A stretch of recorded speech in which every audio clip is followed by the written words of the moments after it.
So, in the last episode, you guys decided to descend down into the catacombs to search for your Buterix compound in order to finish your machine contraption to get this shard out of Jaddir's chest.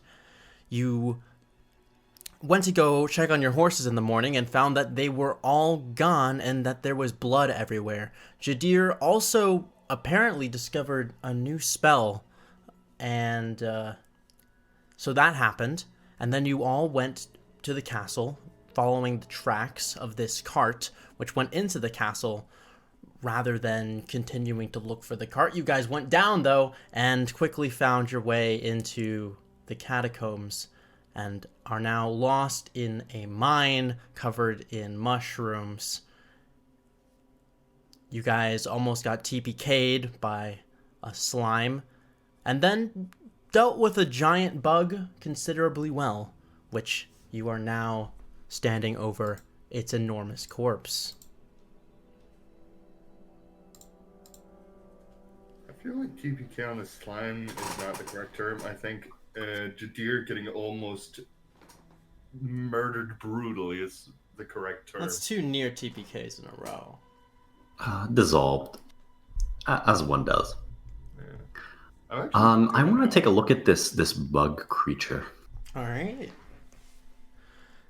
It is this giant, horrifying bug-like abomination. It has an armor-like exoskeleton. It has enormous pincers on its face. The entire room is covered in its glowing fungus sacs and stuff that are kind of pulsing with this veiny yellow ooze latched to the walls and the ceiling. What are you trying to investigate particularly? Well, first and foremost, is it magical in any capacity? This bug? And then, yeah. Okay, roll Arcana.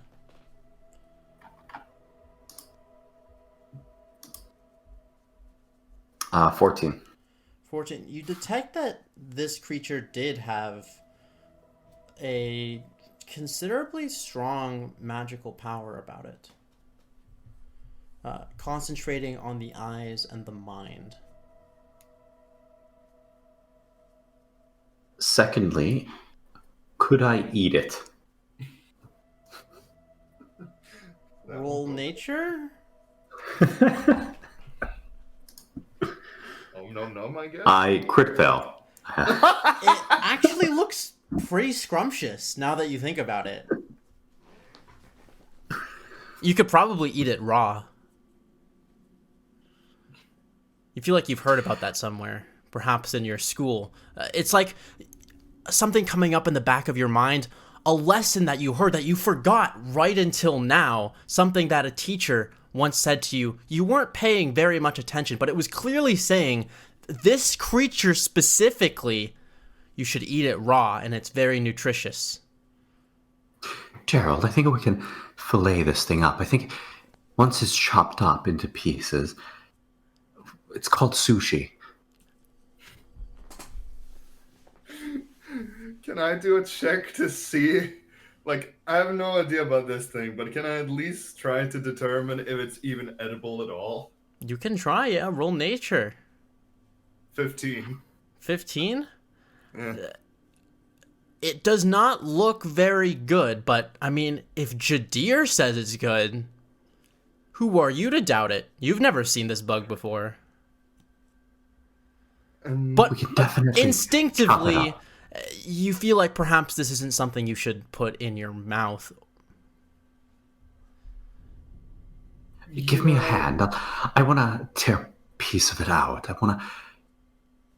Well, we're running low on food.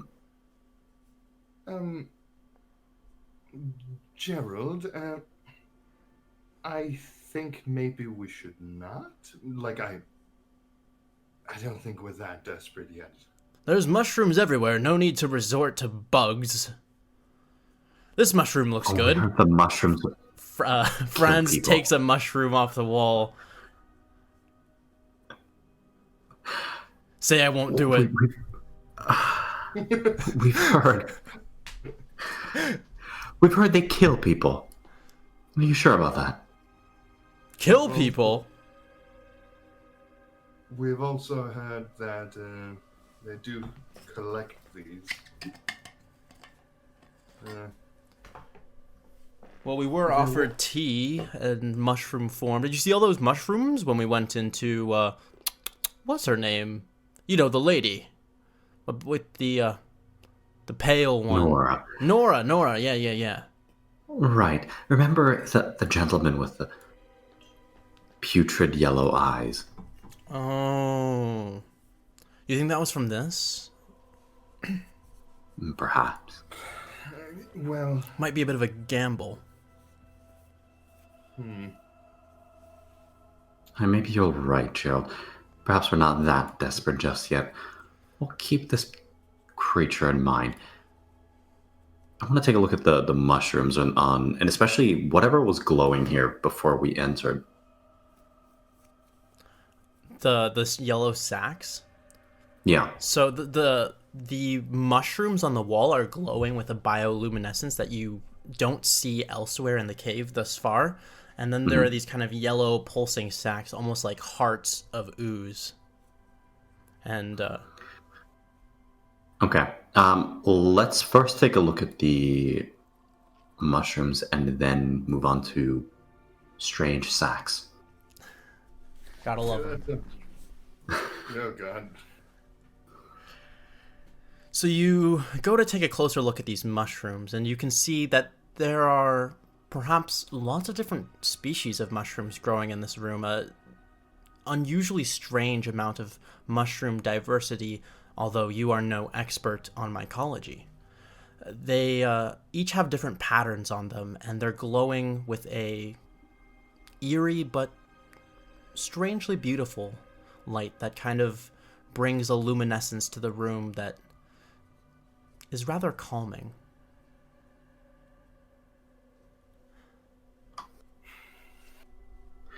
Gerald, is this what we want?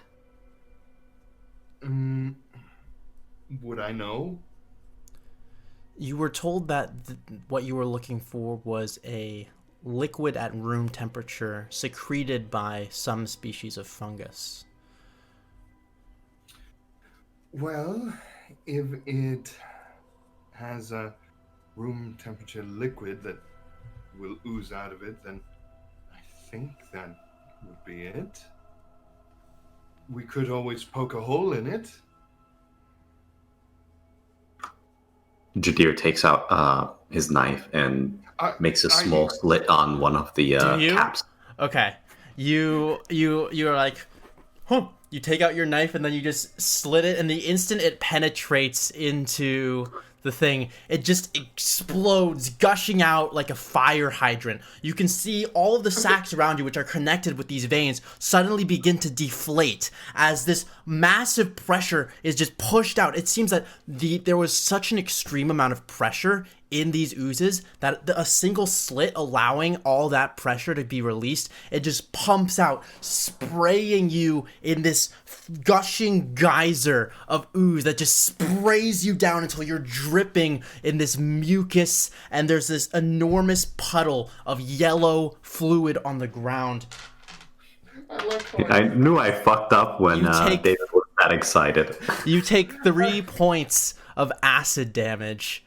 I like how I tried to stop him, but he was like, all right, does it? I was like, wait. Wait, was this the mushroom or the sacks? This is the sack. The mushrooms have not exploded. I wanted to peruse the mushrooms, but it's fine. We'll say I made a critical error because I received the nat 1 on my nature check. I thought it was a mushroom, obviously. It could just be a different species. Who can tell? So the entire floor is now covered in this disgusting mucus that kind of sizzles as it lays there.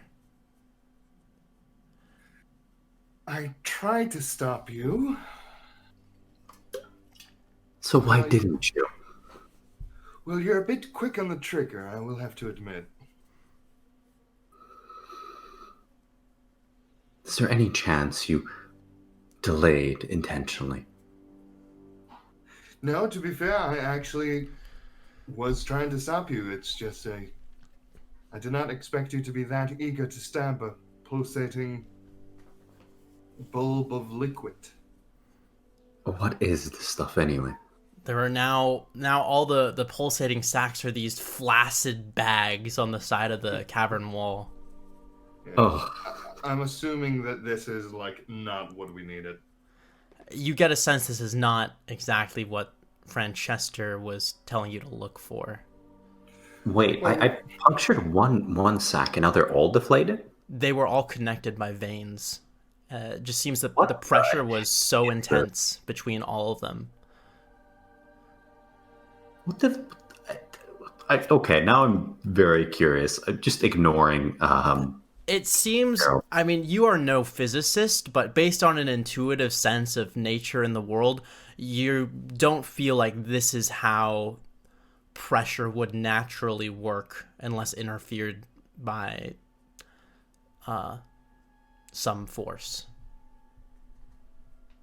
Okay. Can I investigate them in greater detail then? Sure. Roll investigation. Yeah. And this is the sacks, right? Yes. Okay. I get a 4.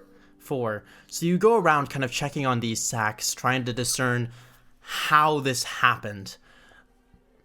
You kind of take your fingers and you lift up this now flaccid, once sack filled with ooze, now just dripping with a light container. You can see that the skin sack, whatever was holding this ooze on the wall, is kind of transparent now that the ooze has been drained out of it, and looks a bit like a clear shrimp shell.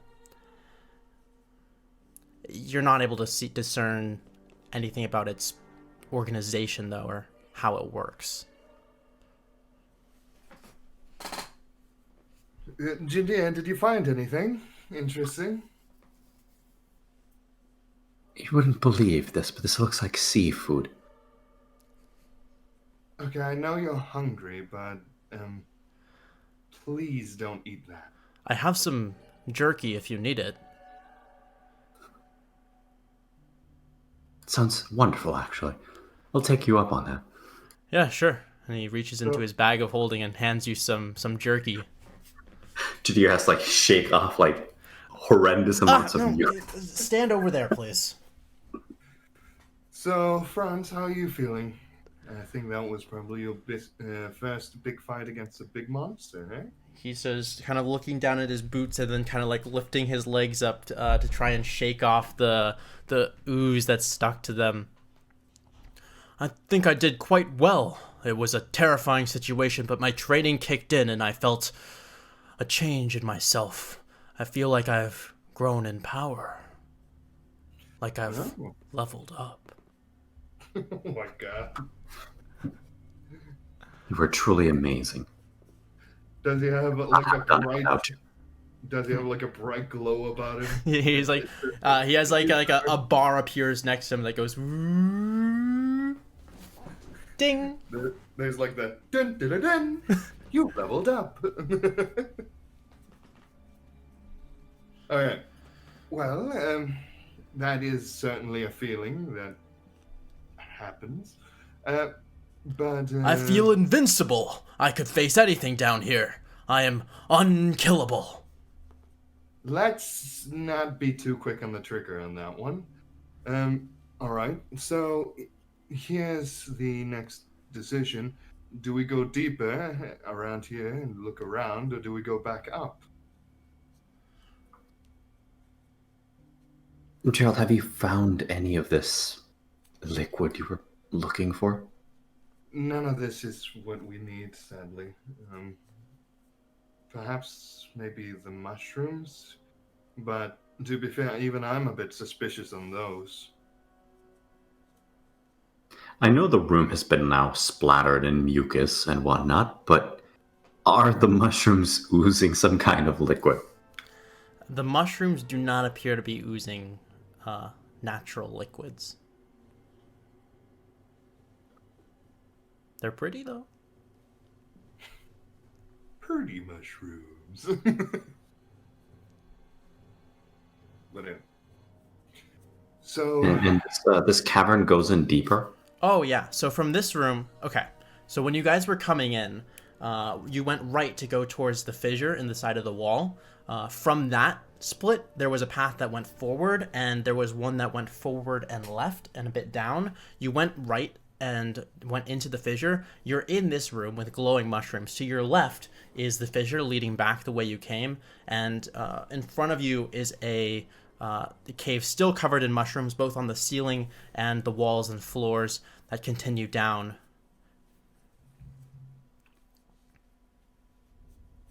So, yeah. So what is your feeling about all of this? You know, it certainly is not natural if it looks like seafood. I have no idea. Best I can tell is that there's quite a few mushrooms in front of us. Head further in, possibly find more of them. We're in a bit of a situation. I am almost out of spell circles, magical circles. All right. If Well, this, Mhm. we can always run away.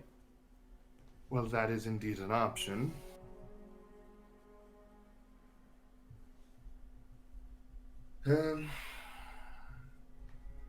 So, do you want to go back to the slime section, or do you want to go down Mushroom Alley? What do you say?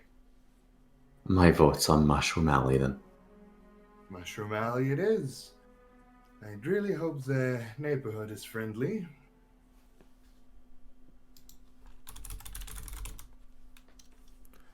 All right. So you guys are going forward and down. You make your way out of this kind of puddle of ooze on the ground and begin your descent down as you dubbed Mushroom Alley. As you walk down the passage, the fungus beneath your boots glows with each step you take as your feet sink into the soft material before that glow fades away again, kind of leaving a trail of footprints of glowing in your wake.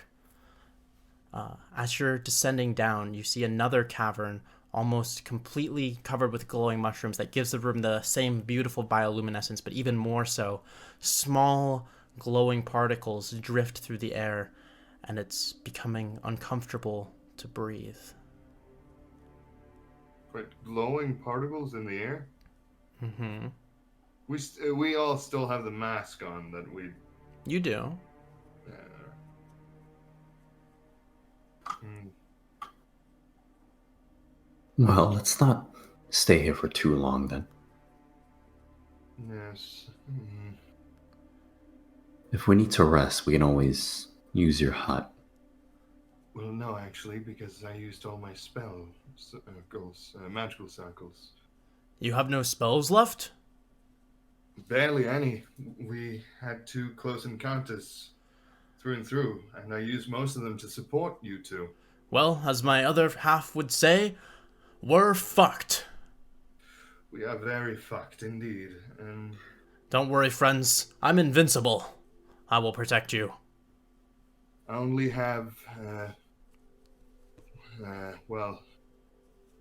one magical circle, solo magical circles left.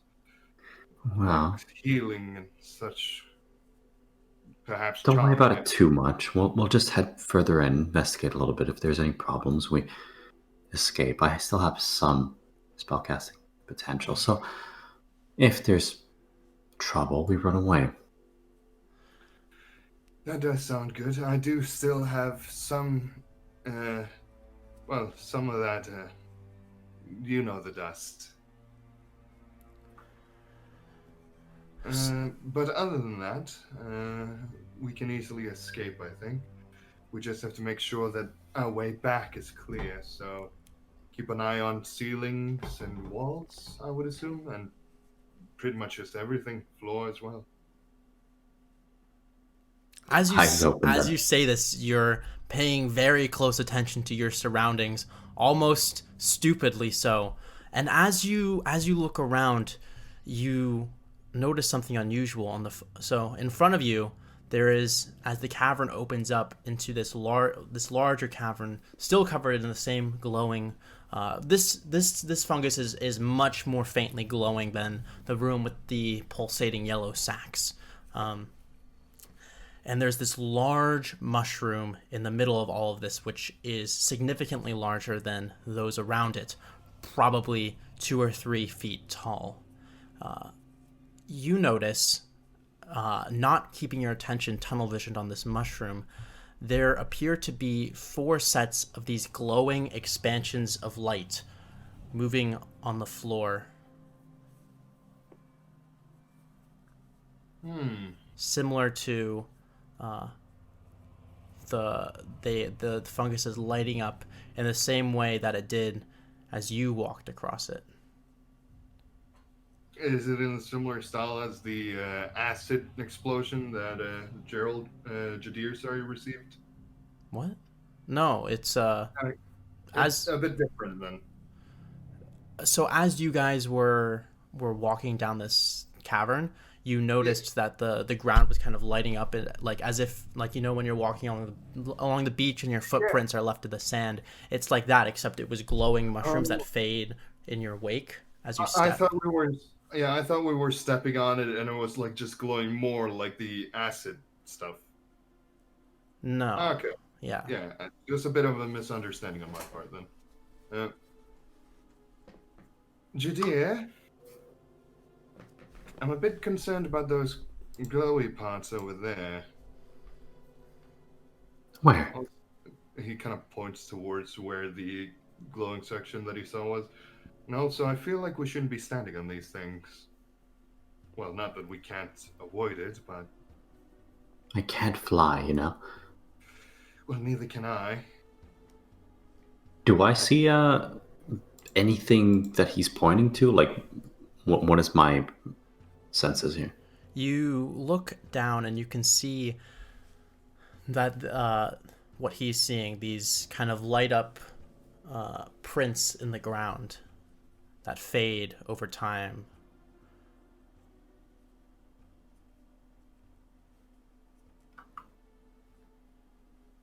You don't think something's invisible over there? To be fair, I didn't think about it until you said that. I thought this whole entire thing was going to explode like the last thing.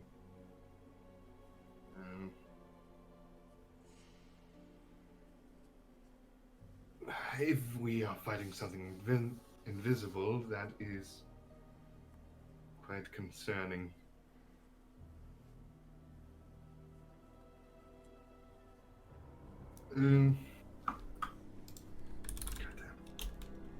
Is there anything like really unusual about the big mushroom other than it's just big? You can see, looking closer from a distance, there looks to be some sort of fluid running down the side. Jaddir, you will hate me. Well, more than you do. I don't, actually. Well, most of the time. Well, the fluids that we might need might be that, and it kind of points to the big mushroom. What is covering that? But that means we have to go close to it. Where we saw the glowy, well, where I saw the glowy bits here. All right, I have an idea. Where the glowing was located at, possible footsteps and whatnot, I want to use mold earth to sort of dig the ground underneath it. See if there's anything that moves with the terrain. All right. You motion your hands together and you pull the earth away from where the steps are headed. You can see that the lights begin to aggregate in a single area. Not all of them, but the ones for this specific trail, as something tries to avoid the pit that you suddenly put there, and the what could be footprints go off in a different direction. I also forgot to mention that from this room there are two exits, one continuing down further and then one going off to the left and straight, staying on the same elevation. In addition to the one that we took Yeah, so you to came enter down. here? You came down from above. There's one that continues going down deeper and to the left, and there's another one that goes straight to the left, staying on the same elevation. Okay. I can't shake this feeling that this is a trap. Why haven't the miners talked about it? I know the big bug was here, but... Well, we didn't spend any time at all talking to them. We don't really rightly know anything about this place. Francesca, do you have a glass vial or a container of some kind? Sure, I have a shot glass. Oh my god. That will have to do. Drinks? No, just Oh. one moment. I'll need the glass, though. All right. Don't break it. This is nice. This is nice glassware. Oh, he's gonna hate Indeed what it he's is. about- He's gonna hate what he's about to do to it. I want to take the shot glass, and with my knife in the same hand as the shot glass, I want to start inching towards the giant mushrooms. All right. You very slowly start moving towards the mushroom. Your trail following shortly behind you. You move towards this mushroom, and you can see the air is extremely thick with particles the closer you get to this mushroom. And as you breathe in, even through your bandana, you sense that the level of breathable air within its vicinity is much thinner.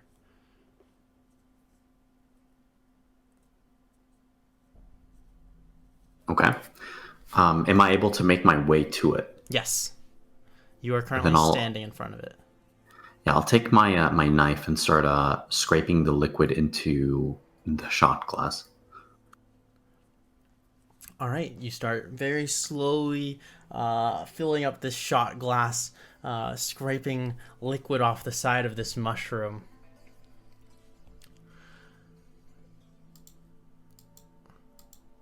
Eventually, after about 5 minutes, the shot glass is full. Okay. I want to take a look around me and see if there's any like trails that people are leaving behind or possible creatures in the area, and I want to avoid them while moving towards the rest of the group. Okay. Being very careful not to bump into any of these trails, you move back to the group. And by the time you get back there, you can see these trails have all begun circling much closer to the area you were once standing.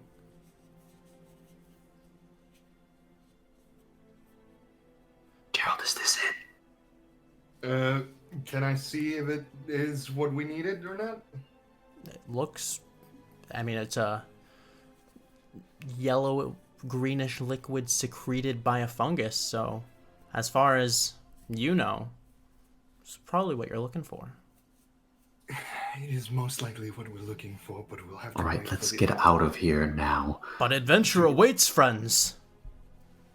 Quick thing. Do we want to go quickly or not? Just take your time, move slowly, and away. And yeah, I do as he asks of. Backing away, you guys exit the dense air of the room and retreat back up to the place with the bug and the fissure in the wall. You guys are heading out?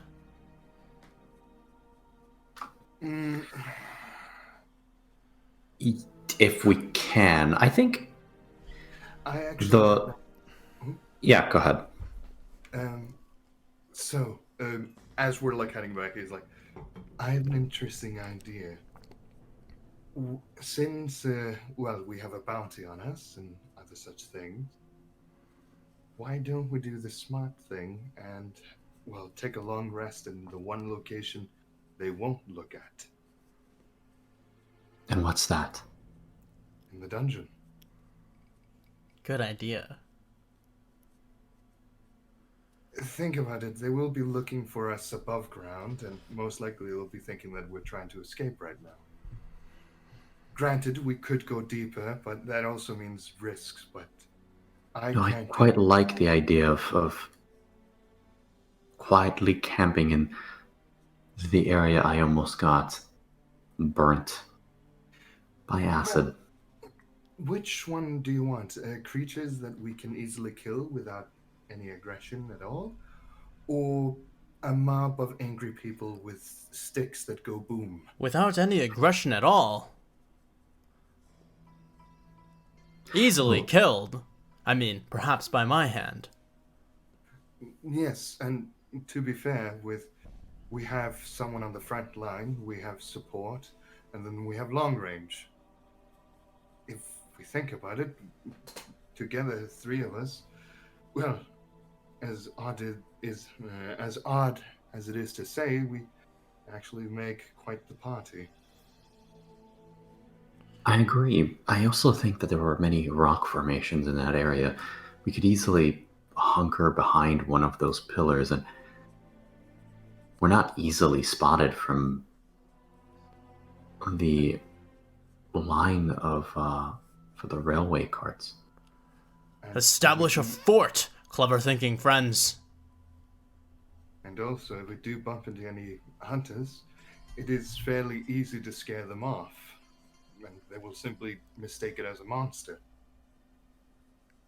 All right, let's retreat to that area then and try to rest there. Yeah.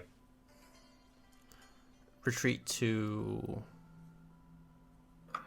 Where I got bopped by the gloop. You squeeze back through the fissure, emerging into this confluence of two main passages with these massive stalactites and stalagmites like jaws in the cavern. The body of the ooze now nothing but a puddle on the ground. Okay. The best we can, we would set up some kind of area to rest in a space where that would be concealed from the main passage. Yeah, you can set up something that's fairly concealed from a casual onlooker coming from the main passage.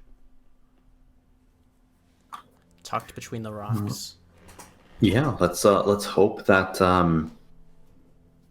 the pitch black area plus the natural formations are going to shield us, and I guess we're resting here. Am I supposed to put my torch out? And that would be preferable, yes. I don't like this. What do you think, Gerald? Well, we don't know what time it is, and we could have it that the first person to take watch would be the one that can see in the dark. And then once, well, we two are done resting, he takes a bit of a rest, and then we have the light on.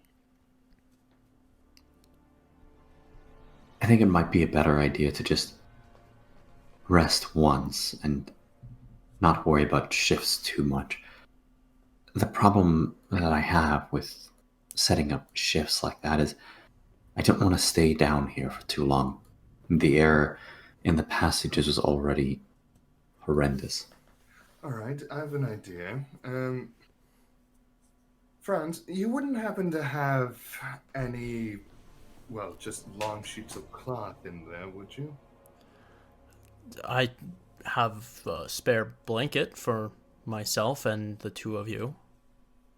Well, if we completely cover ourselves in the blankets while resting... Right. In You the can't dark- see them, they can't see you. No, that is not. Classic. If Good thinking. if it's a human, it might just pass us not seeing much more than just a couple of scraps of cloth or something like that. If it's a monster, it might just not be interested. But also, if we do wake up, uh, it gives us a bit of a chance to react. It's not much, but it is something. I don't know how I feel about the idea of being all hunkered underneath a cloth. I mean, not that I could see anything if I Well, yeah, wasn't, but That's kind of the point. what? I'm I just think- imagining the pincers of that creature coming down on me under the cloth. I'd be like a sack of potatoes. Well, it's better than just getting stabbed immediately in the head. by a passing human. I'm invincible. What do you say, Jaddir? G is like behind Francis, miming two pincers. Ah! Don't scare me like that. Well, look Sorry, at I couldn't resist. look in the bright You side. plunger head. I've never heard that one. That is... It's an odd term. Is that a reference to my horns? No. So, because we will already be kind of inside the walls a bit, just having the cloth just makes it a bit extra so they don't see, boots and stuff like that, and they might just pass it. I think the only person that would be fine with not having a cloth over them would be Jaddir, for the simple reason of, well, he can see in the dark in case, someone is passing by. Really wish one of us Try was that, an then. elf. And to be fair... Why? I hear elves don't sleep like vampires. That is peculiar. I wonder why they Strange. don't sleep. What if elves are vampires? That would Maybe be they just have bad dreams. Maybe. perhaps. Well, we have not really met an elf, or have we? I don't remember. But You've probably met many elves in your time, Gerald. oh yeah, I'm You've not traveled the entire world. I'm not talking about us. I'm talking about us as a party. Okay. But yeah, in the backstory, yeah, I might have. I don't think he would have asked about that. I think he. The bard at the singing The swallow. bard, yeah, the she singing was an elf, swallow. yeah. Yeah. Oh yeah, she was an elf. Yeah, she was an elf. Well, anyways, that will be a question that we'll have to ask once we get back alive. All right. And I suppose we try to rest then. All right. So you're all just conking out, hiding under these blankets, tucked into these rocks in the middle of the cave. Hopefully, they are gray blankets, so they kind of. I insist on neon Hopefully color they so are- that we're easily they're- found on we're an gonna- avalanche. We're gonna roll a d10 for what color it- the blankets are. If it's like brightly One colored, is closer to black, and 10 is neon pink. if it's that, we won't use it. That's a 7. So these are some just light red blankets. I Pretty have fuzzy. an idea. They were given to us. They were hand knitted by members of the Hive. Your loyal group of followers gave us these My wonderfully grandmother made elaborate. these blankets, actually. It's actually him that brought the thing, not me. They are 30 years old. I think They smell the kind of funny too. Now that he mentions it, they have like that old lady stank to them. To be fair, if they are that bright red, I think it might just be better to hunker down. You gotta refuse. His mother made I them. will wear my grandmother's blankets. Seems very rude. No, I'm mostly talking about the color. More for me. Plus, I do. Hey, have... it goes with your skin, Jaddir. Perfect I know. camouflage. Most things do. Wouldn't my bedroll be like a very bland color? Yes, it would probably be like brown.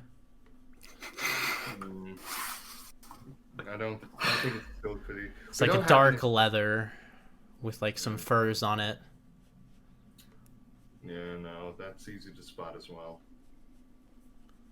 It's actually just better to hunker down and just have an uncomfortable sleep.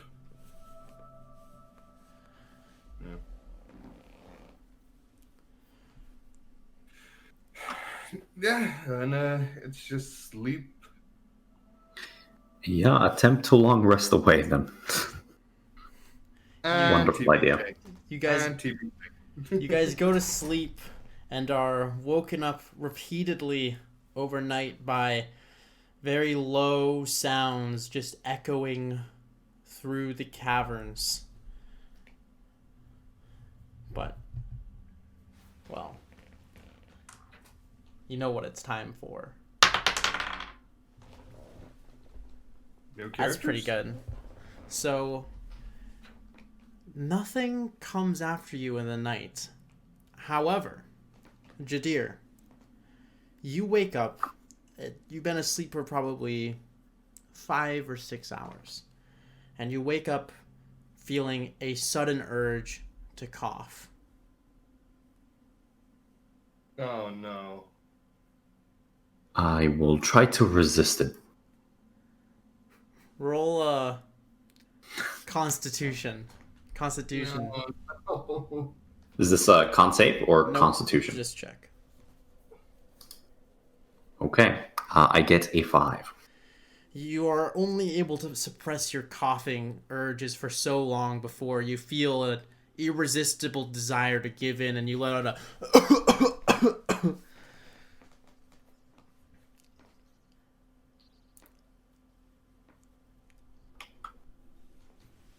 Well, that's concerning.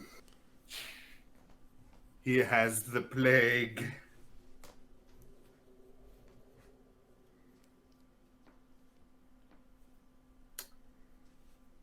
Is my rest interrupted, or can I go back to sleep? You have a tough time going back to sleep as you're constantly fighting the urge to cough, and you feel a bit wheezy by the time the next few hours roll around.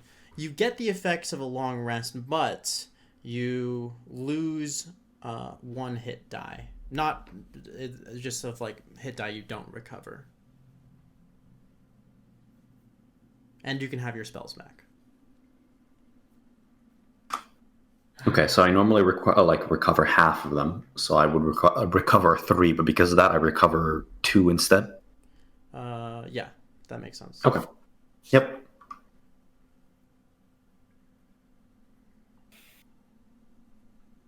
So, the two of you guys wake up. Well, thanks to Grandma's blankets, I actually slept better than I thought. It was like a big cocoon all night. Wasn't it, Jaddir?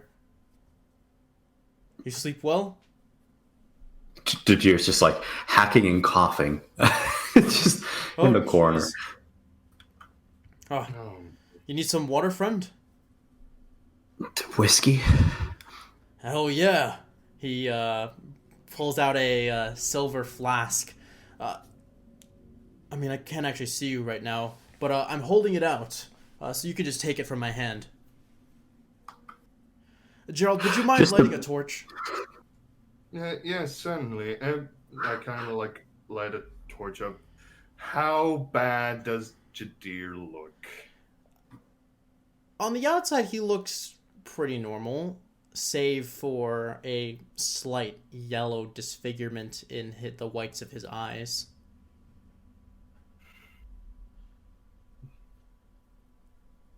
France, we're going to have to keep a good distance from Jaddir. Well, I mean, I was basically cuddled up next to him all night.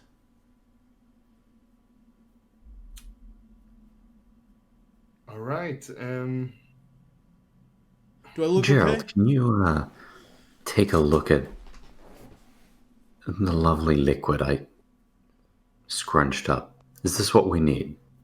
I can, but I have some bad news. You have the same thing. It looks like the same thing as the man we saw in the desert. Oh, nonsense. That guy looked way worse. Yeah, but look at his eyes. You just didn't get good sleep. No need to jump to conclusions. You're so pessimistic, Gerald. Cheer up. Do your whites turn yellow when you're tired?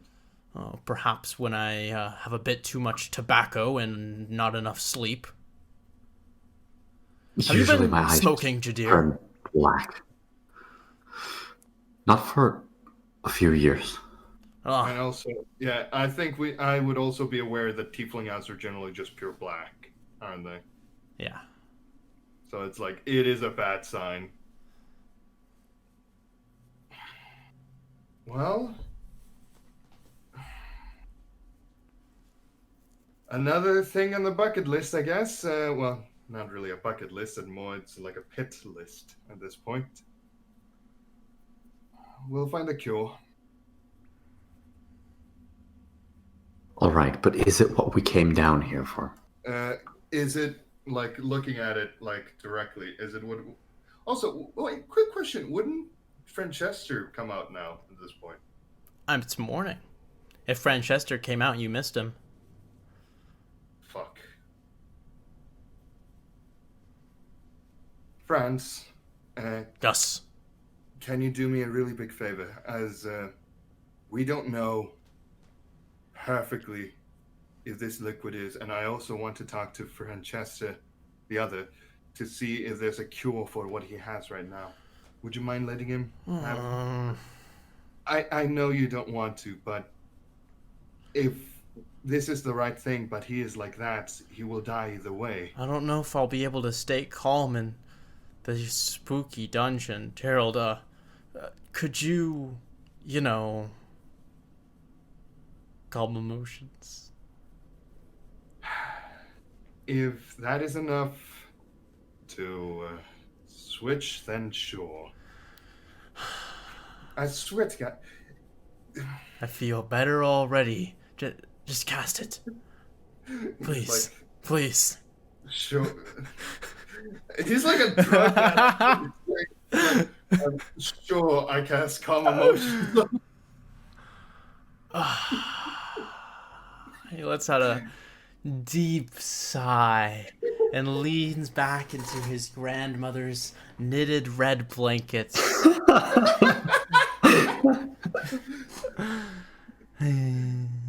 I swear to God, they're both like mass drug addicts. And it's Both? What? Hey guys! What? Oh, well, hi. Ooh, I feel so relaxed. Don't get addicted to it. Anyways, we have a couple of questions, and also... God damn it. Could you look at Jaddir's eyes? I think he has a similar thing to a certain You person. have beautiful eyes. I know. Jaddir, you sexy man. It's calm emotion, not like full on. What, you think this... I'm not gay. Is there a side effect of calm emotions that I don't know? Perhaps a steady is in order. Okay, For science. okay, before you do that to Jaddir, first of all, is this the liquid that we needed? And it kind of shows him, like, the thing. Hey, where'd you get that Buterix? Oh, thank God it is the right thing. Also, Okay. Wonderful. Right, so this Butracil thing, what is it anyway? Well, it's, primarily, it's a strong negative ion that when he starts going blah, blah, blah, blah, science, science, science.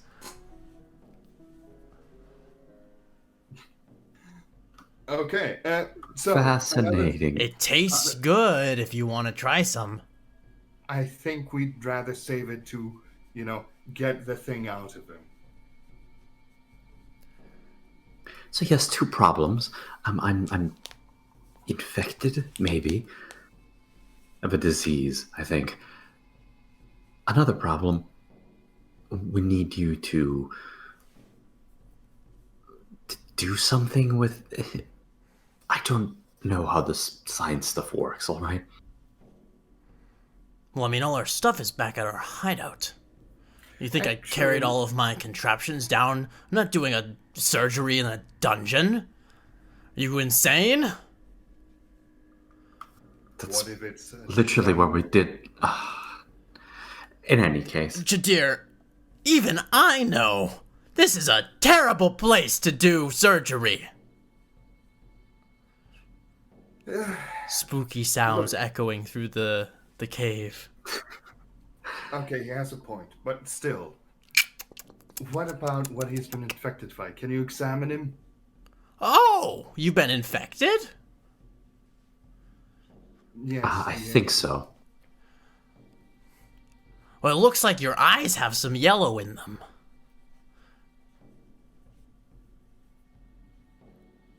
And? Well, if I consult my medical textbook, and he opens up a textbook titled Magic MD, and starts flipping through pages, and he's like, "It looks like you have cancer." What's cancer? Oh, that's where you're infected with astrology. Why do I have a feeling he has no idea what he's talking about? In the textbook, it just has like random shit in it. It has like it's like Cancer, but it's literally the astrological sign of Cancer, and it's like people from the month of Cancer are often born with a slight yellow tint in their eyes.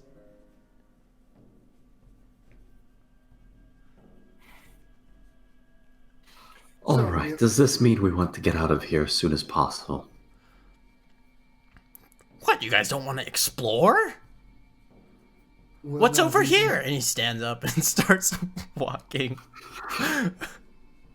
Yoo-hoo! I thought he had Francesca, we just ran into a strange bug. He turns around holding the torch. Bug, where? Right, it was 10 feet tall and nearly killed us. Whoa! Nearly snapped you in half, actually. Guys, what if we run into... What? The Plavanguinus. Is that's like the official name? Look, let's get out for now. Plavanguinus. Can it cure our friend? Huh? Can it cure him of whatever disease he has or infestation that he has gotten? The Plavanguinus? Yes. No, I have idea what you that is. idiot. Probably we should look for it.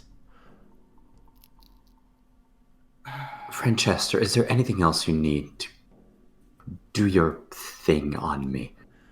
Well, we have the storm glass, we have the contraption, we have the buterics. I say we find our hideout and get that crystal out. Our hideout is at the bottom of a wine cellar. We found another place that's somewhat useful, but it might be relatively exposed. How long does this operation of yours take? I don't know, I've never removed strange purple artifact that stops time and teleports across dimension from tieflings with cancer. Fair point. Look, we are in a very tough situation right now. Also, here's a question. What will happen to all your abilities once the thing is out of you? That's a good question. Because What? Yeah, it would what? Go on. because if we do this in the dungeon here, even though like that is an emergency plan, we would then, in worst case scenario, we have a normal tiefling that might be fairly skilled with a knife. Not But skilled is with a knife. It's a bit of an exaggeration. We don't need to be that nice to him. I saw the way he fought that guard in the. look, Thank you. the thing I'm saying is, You suck. we would then have to rely on me and Franz, and to be fair, you were kind of cooking them up a lot, making it easier to murder them. So Was I? Right. No, but no, Franz me. was, yeah, Oh, he was oh. burning. Yeah, Franz So, was stabbing them. yes. Regardless, it's better than death. And I thought you had a purpose for this as well. I do, but at the same time, for better or worse, I've taken quite a liking to you as a friend. And I'd rather not you die on the way back up. I'm leaning more towards worse. Look, keeping this thing in me is not good in the long run either. Sort of a pressing concern. I know. If this goddamn bounty was in place on our heads, we could have just gone up normally and finished the operation and be done.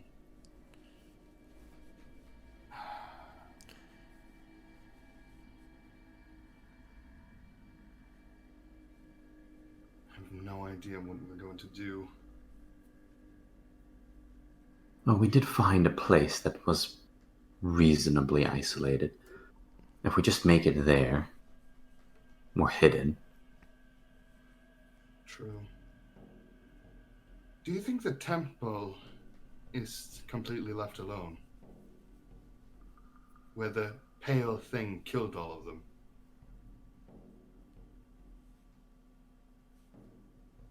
Well, if it was a place that could house people in some fashion, I'm sure it has been reclaimed at this point.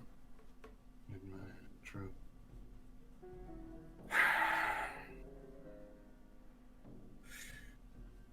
Mr. DM, may I ask one question?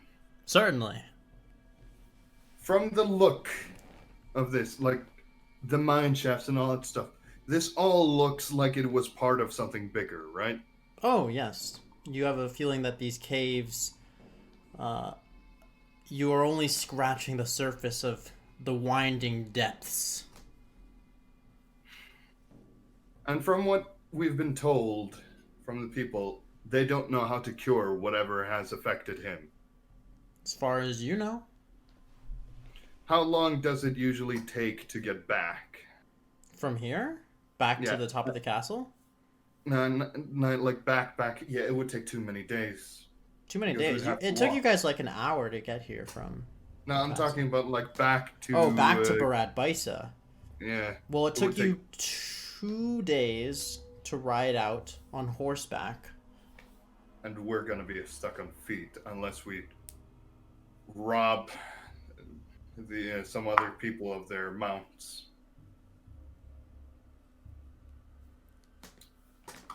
So, this is the conclusion that I've reached. Mm-hmm. We wouldn't be able to walk back in time before, well, that thing would fully get effect of you. And be up there, we're being hunted down, so we'd also have to go slowly because otherwise we'll be spotted. So the only way we'd get back out would be to, well,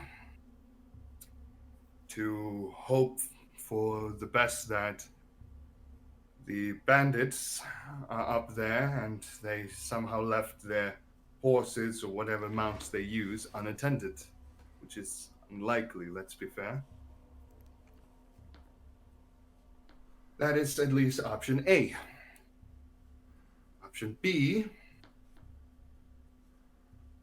would be to go up, maybe go to the temple and hope perhaps that we can deceive or persuade a cleric to look at you, if there are any left. It is unlikely, but that is option B. Option C, and I don't think you will like this one, but would be to go deeper. Why? Look, I'm clearly thinking on guts, so be welcome to disagree with me and we'll just go with what you want. But this place seems strange and it doesn't seem to fit with the surrounding. There is even a slight possibility that there might be something to fix you up once we reach to the bottom, or something that might potentially help you. Granted, it means going deeper down in this very, very deadly dungeon. But Gerald, I have one concern, and that is to secure some kind of environment for Francesca to do his thing and then complete it. That's it. Yes.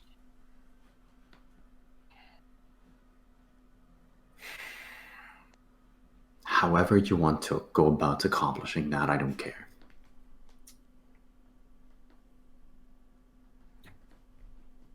Francesca, what would the surgery room need to be? What would be the minimum requirement? Nothing would attack us?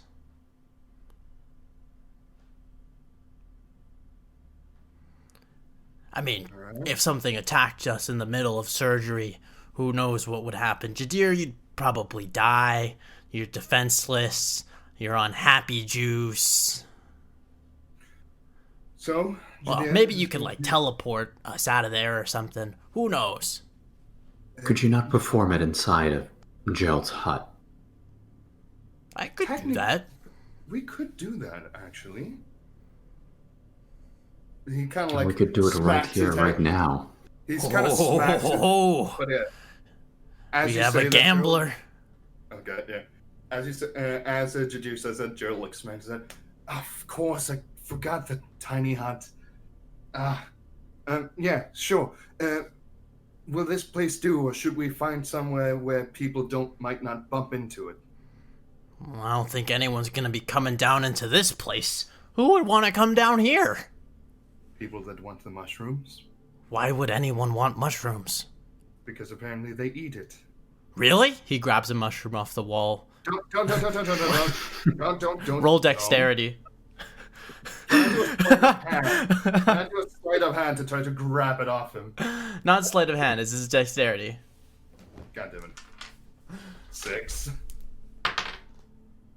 Oh man, I got a 5. I was so Yes! excited. You snag it out of his hands just in the nick of time, right as he's about to take a bite out of it. Gerald! What do you think made him like that? What A if it gives mushroom. me hyperfocus for surgery? What if it makes you also have what he has? Cool eyes?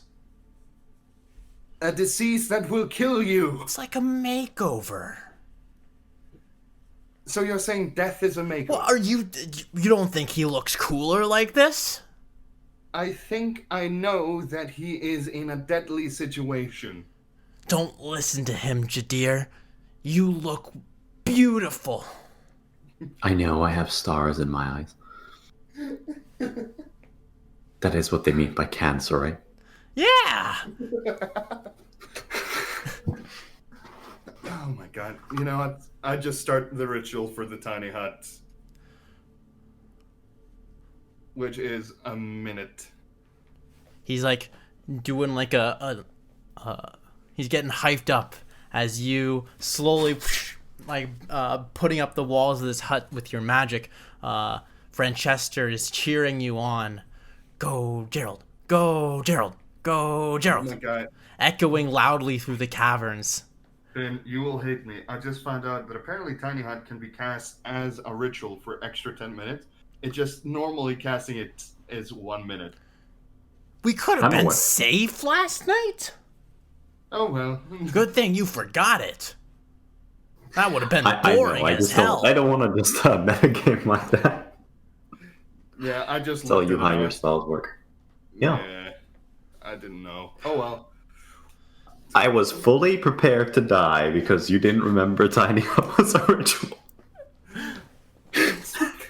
Yeah, fuck you. Anyway, because I usually look at the components, and there's usually an R because I'm so used to using the books instead of online. So are you ritual casting Tiny Hut, or are you doing 1 minute? I'm ritual casting it. All right. He cheers you on for an extra 9 minutes Oh god. until you all step inside the hut. Surgery time! And he starts taking contraptions out of his bag and takes out a foldable table as well, putting it onto just like in the middle of the tiny hut, such that the ends are touching the sides of the walls. Well, go ahead, lay down, take your shirt off. I will do as he asks. You guys better hope nothing's waiting for us when we're done. Well, in the worst case, we'll just run away. It lasts for 8 hours, so. All right. He starts unfolding equipment and setting up this large metal device. You lay down on the table, and he starts pulling out more of like these familiar tools. I want to go next to Jaddir and just be like, kind of like, try not to go too close because I know he's infected. And I don't want to add to the trouble that we already have. You're literally inside the tiny hut with me, breathing I my know. air. I'm meaning like, I'm not trying to go to the touching distance. You mean? No. 6 feet. He's like, so, finally reached that point, yes? It seems the moment has come, as he's pulling out the Buterix and the storm glass and putting both of them into the various slots in his machine. Yeah. Oh, we'll have some leftover storm glass. Yes, that is. I mean, as long as we time it right. Of course. But, you know, I'm perfect. I'll never mess up. That's a good thing. When it reaches the point where he has to lay down, I kind of want to just go, well, I guess you go to sleep or something like that, and when you wake up, this thing will be most likely out of you. And don't worry if he messes up too much. I'm still able to heal you, so I won't let you die anytime soon. So you just rest and try not to let that damn thing murder you anymore, all right? And that is a bardic inspiration. Gerald. Yeah? Rosemary's dead.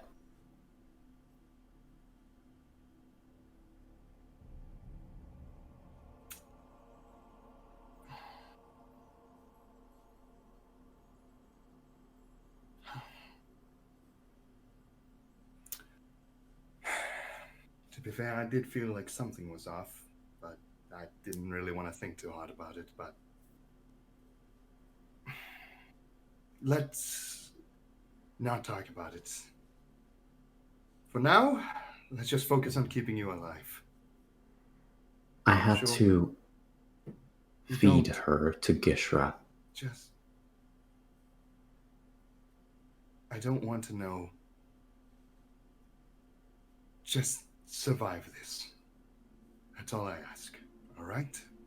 And kind of like, even though he wants to avoid the infection, it kind of gives him a pat on the back. Like,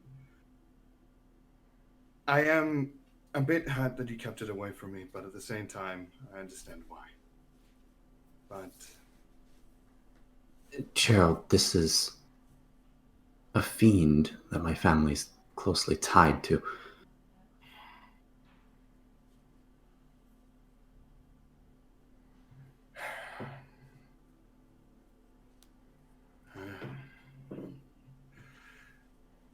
these devils, eh?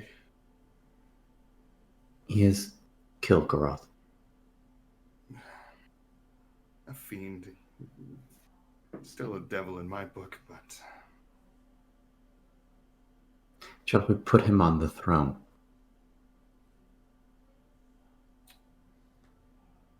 We'll have to fix that mess in the future. Alright? We can't fix our mess if you're dead. So, we'll have a good discussion once you're...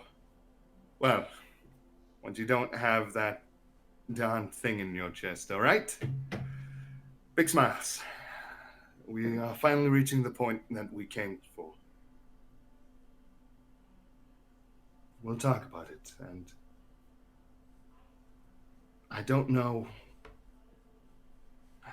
the situation and what would have been, but I know at least you would have tried, even if it was just a tiny bit.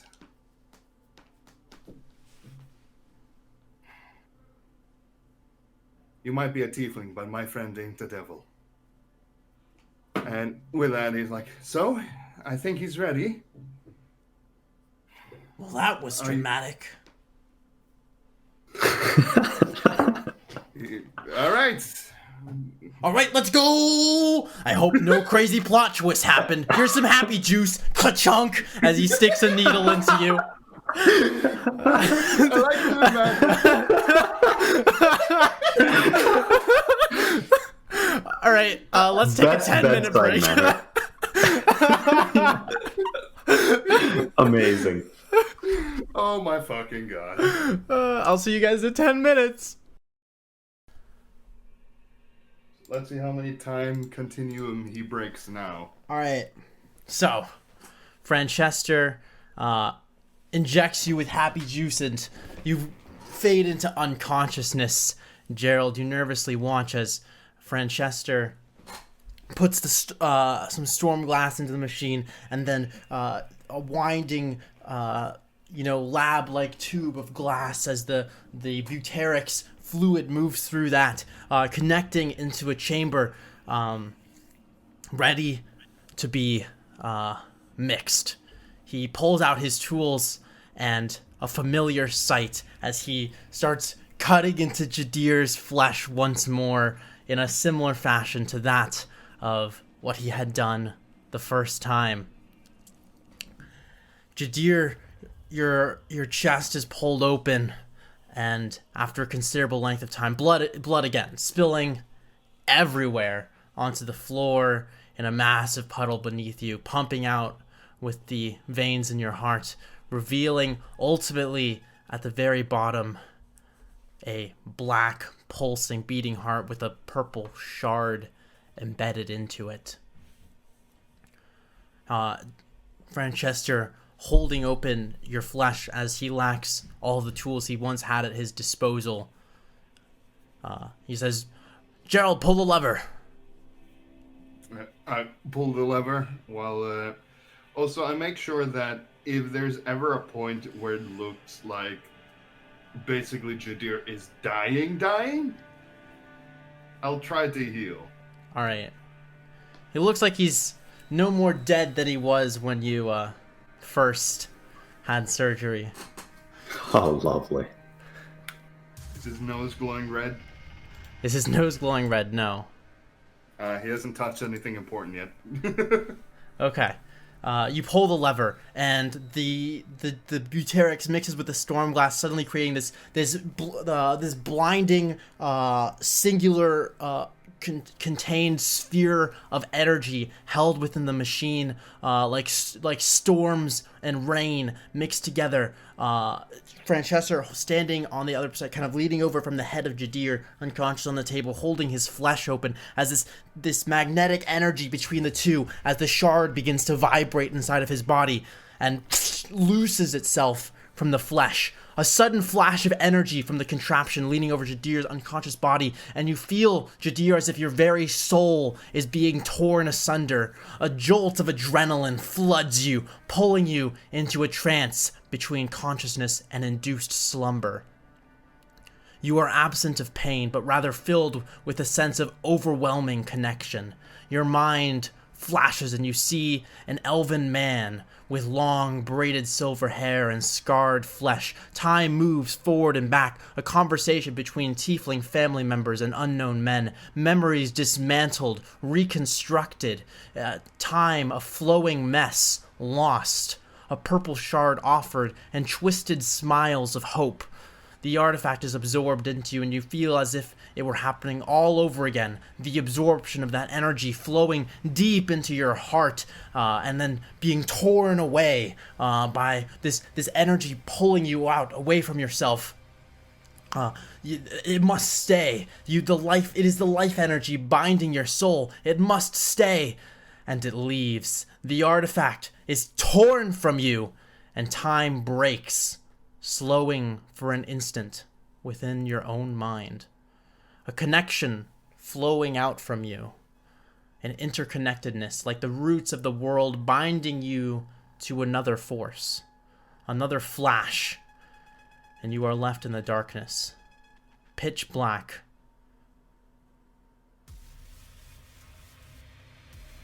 Pure darkness. You are awake, though. It's as if you awoke from a dream and found yourself in the dark of your room, yet there is nothing to be seen. Am I conscious? You are. And I can see nothing. You can see nothing. Can I feel around with my limbs? Can I move them?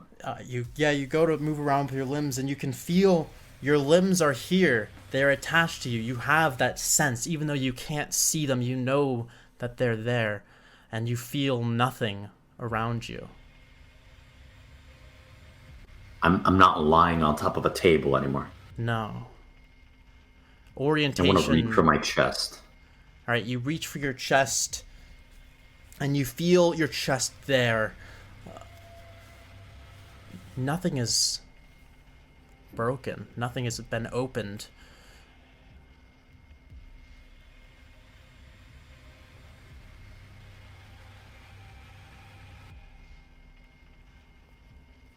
Can I feel the connection to the artifact? Yes, you can still feel at this moment in time as if it's still inside of you.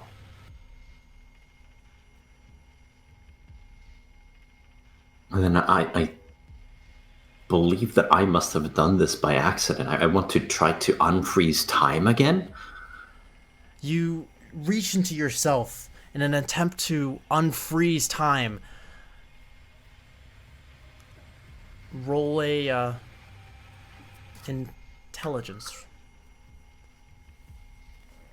This is my forte.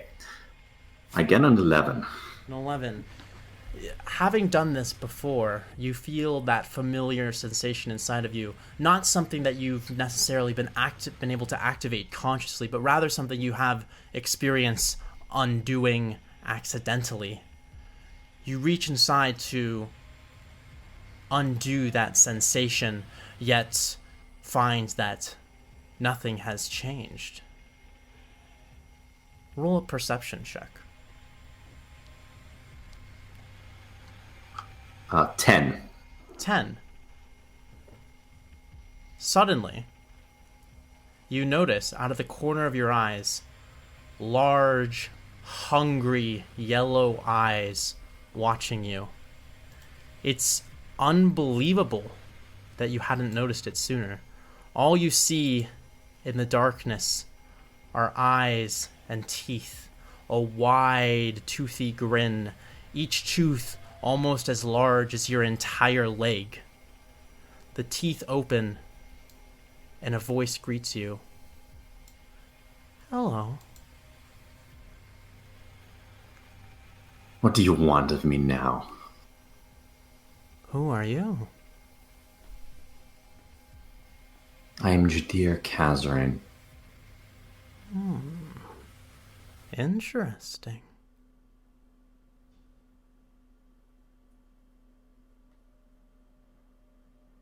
face is moving around you. And actually, let me put a picture up here. And what do you want? Tell me, who was the last person you said I love you to?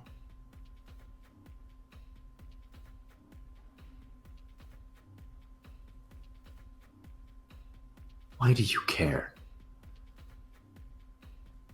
Oh, I'm curious. Don't be shy.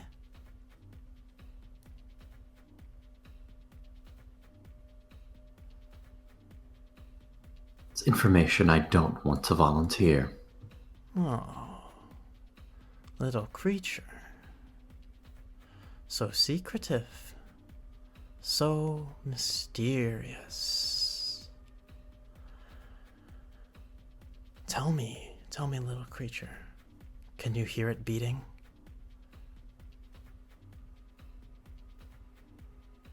I volunteered my name to you.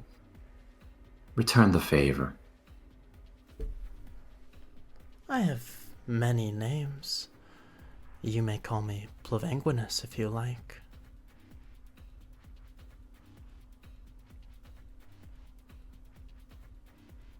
Why have we met like this? You and I share hearts, don't we? That's why we are here. Together. You have a piece of me that I have lost, and I've been looking for it. For you. It's not a piece I want to have. Well, that makes this so much easier. No need to flee then. No need to run. Let me chase you down and eat you whole. Let me devour your strength. Let me have it. To take me closer to the heart. The heart of the world.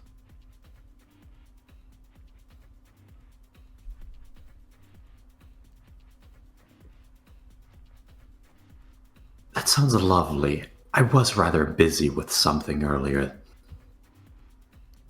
No. What is it that you have been up to, little creature?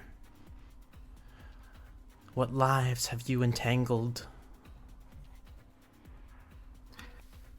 Well, as of late, I've been mostly lying down. Awfully tired, you see. So weak. I wonder just how weak you'll be once everything's gone.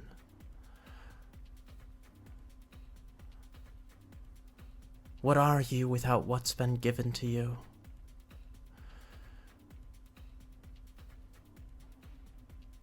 A person, Yes. not a monster. Yes, you are. And as if whispering into your ear, I see you. The eyes suddenly rise upwards, and the horrifying face is looking down at you from 20 feet in the air. Well, I really must be going. I was so fascinated with you that I missed my dinner time.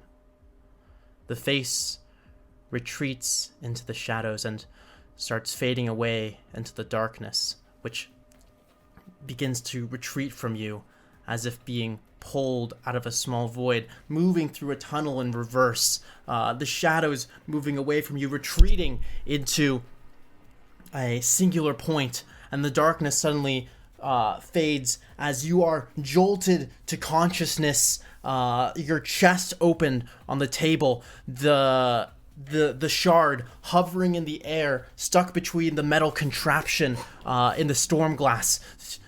Francesca, oh shit! He starts rifling through a bag. Like, you are just in immense pain and panic immediately. What is going on? And he woke up! This isn't supposed to happen! I need more happy juice. He's currently going. Jaddir screams, holding onto the table once again. Gerald, calm him down! He's losing too much blood!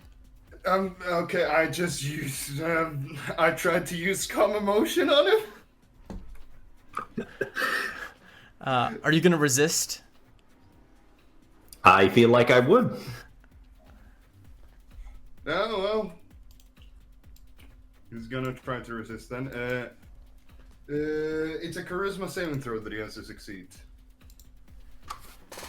27. I crit. Yeah, he succeeds. Yeah. Oh yeah, you are not calm at all. Gerald, it's not working! Here, he starts loading more juice into a vial. This is the last dose I have! Hold him down, hold him down! Alright, I just, tried to pin him down. Francesca running over to the table, and he blasts another injection of this liquid into your arm, which suddenly you feel woozy, and looking down, this blood just this spilling out of you. You feel you're awake, you are conscious. This juice isn't doing anything, and then suddenly you're pitch black, back into nothing.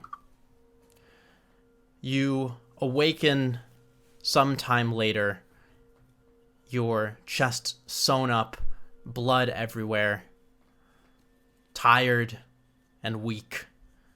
You have a -2 strength score. No, my God. Once again. This is wonderful. Oh, he's not dead. So what happened while he was unconscious? I don't know, the juice wore off. No, I'm talking to the DM. Did he get the thing out in the end? Yeah, the shard is currently in the contraption. He's like... So he's like... I'm giving him the... when someone's dazed, giving a light slap on the cheek, hey, you're not dead, are you? I will fucking bite your fingers off. Okay, he's That's alive. a good sign.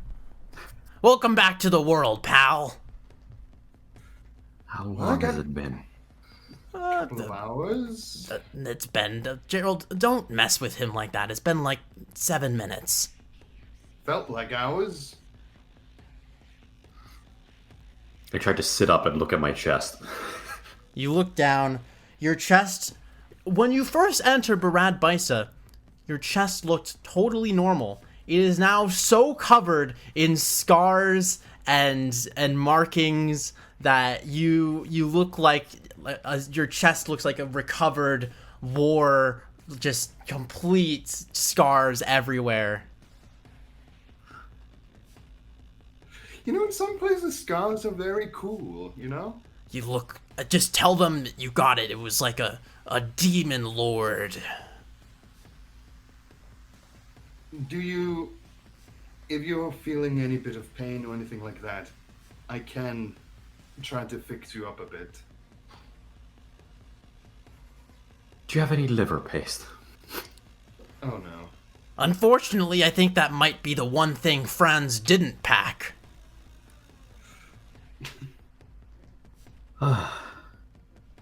Is it out? Am I done? Yeah, look, right there. I mean, don't touch it. It sounds like, you said you touched it and then you absorbed it. That would be kind of ironic if you went and touched it again and then absorbed it again, and then we had to go get more storm glass and buterics. Yeah, so... But anybody can just touch it and it sinks into them. I don't know, maybe it's specific to you. Perhaps. I will study it in more detail. Yes, talking about that, one of your fellow scholars, just DM reminding, we did talk about this via the backstory. Yes. One of my fellow scholars did say that, well, potentially these kind of things, well, I don't know what it is, but it apparently has a lot of energy, could help me in my endeavor. But before we start studying it, Jaddir, Yeah? I know you were really tired and something, but just try any spell. That won't kill us, that is. I tried to mage hand. You feel a faint magical energy well up inside you, and you feel a mage hand cast out and move around the room. Alright. So, it looks like you didn't even need this thing to begin with. I tried to detect Francis's thoughts. What level spell is that? That is a second level spell. You reach for this familiar strength to go into his mind and find it gone.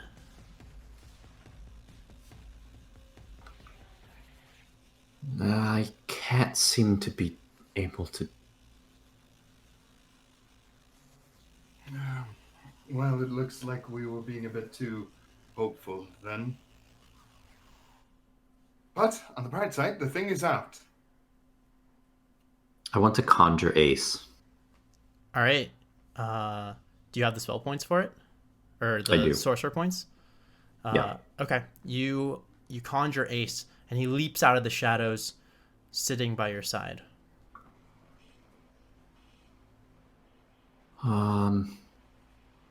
Whoa! Right. Hey there, doggy. Francesca reaches out to pet it, and it kind of just like brushing off like shadowy mist from its head. Strange little guy. His name is Ace. Hi, Ace.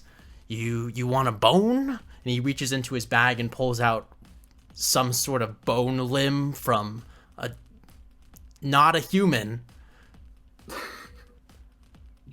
Ace does not appear enticed. All right. So,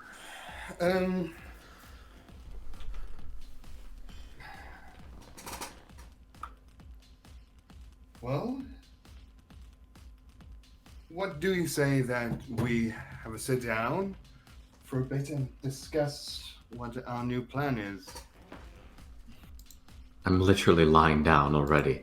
Well, I'm more talking about me and him. You just keep... Well, didn't you sit up, actually? I feel like I collapsed right back down. He goes back down. Oh, you just... The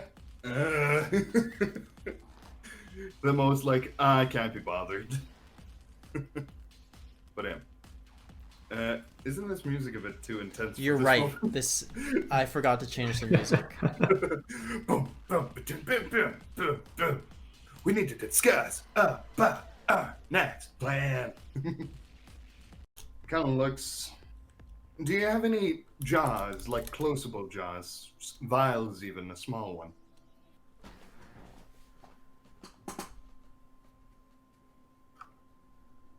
No, I don't. What about you, Francesca? Vials? Just a small empty vial. Of course I have a vial. Enough to fit that thing in? Yeah, I could get it inside of this, and he pulls out a kind of a beaker. He carefully pushes it up the beaker around the shard, which continues to float inside the beaker, and then he pops a cork on it. Ding-a-ling-ling, as the shard is still floating inside the glass, but kind of bounces off the walls as he rings it around. So, that's now not able to touch him, so there's no risk of that. Do you mind if I see that thing? The thing that has been causing us so much headache? Sure. It's not mine. Yeah, he kind of looks at it. Jaddir, I have no idea how they put this thing in you or what it's supposed to be. They just put it on the palm of my hand. What is, like, the feeling again? Is it, like, uncomfortable looking at it? No. Okay. Like, Well, other than it's floating, it doesn't seem to hold too many properties. This little thing has caused so much trouble, and it's so small. Well, I guess this was technically the thing that I wanted to try to get. Mission accomplished. Woo Mission woo. Good job, team. Speaking of trouble, while I was out, I was surrounded by darkness, and Of course, you are unconscious. no, I wasn't. I was awake, and I saw a pair of teeth and some eyes. It was Plavinguinus we spoke. Did I get the wrong juice? Oh shit! I might have gotten the spooky juice. No, I think we. Well, I hope that you didn't. Oh no, never mind. I still have my doses of spooky juice. Kind of look. Right. No, here's the thing. He said he wants to devour me or it or whatever. Woo! Yes, and it wants to get at the heart of the world or something. I don't quite understand.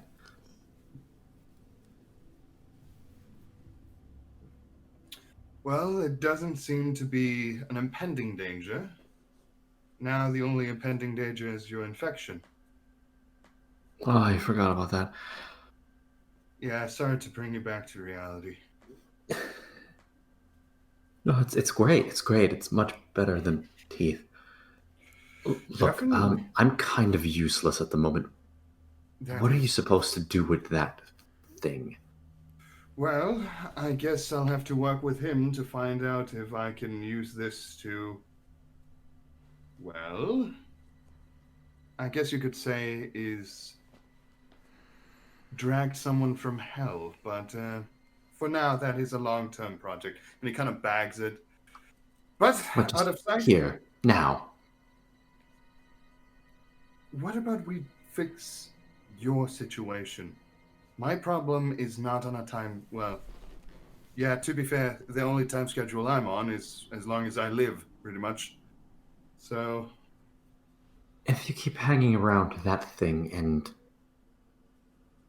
me, I think, well, you might be in grave danger. Oh, we're always in grave danger. It doesn't matter. In the end, I kind of figure out we're going to end up sticking together through and through. No, I think this is on a different scale. Oh, what could it be? Well, of course, there's always things going to be trying to kill us. Have you not listened to the tales of... Are you trying to brush this off? To be fair, I don't know the tale, and at the same time, I am brushing it off because, most likely, something new wants to kill us. To be fair, our list of the people that want to kill us has gotten quite This long. is not a person. This is some kind of strange entity. Like the...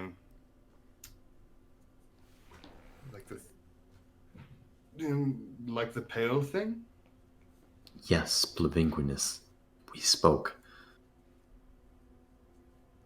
A quick question, kind of like, what is the Plequinquid? I have no idea. He thought It hap wants was hard that to pronounce. No, I was playing the thing. I was playing. Yeah, I know. I'm just sorry. I'll leave you guys to your moment. I just had to. Yeah, it was like, what is this Plelinquis? Whatever it is. Nora spoke of the creature. It's the entity that slaughtered all those clerics. So that's a piece of its heart.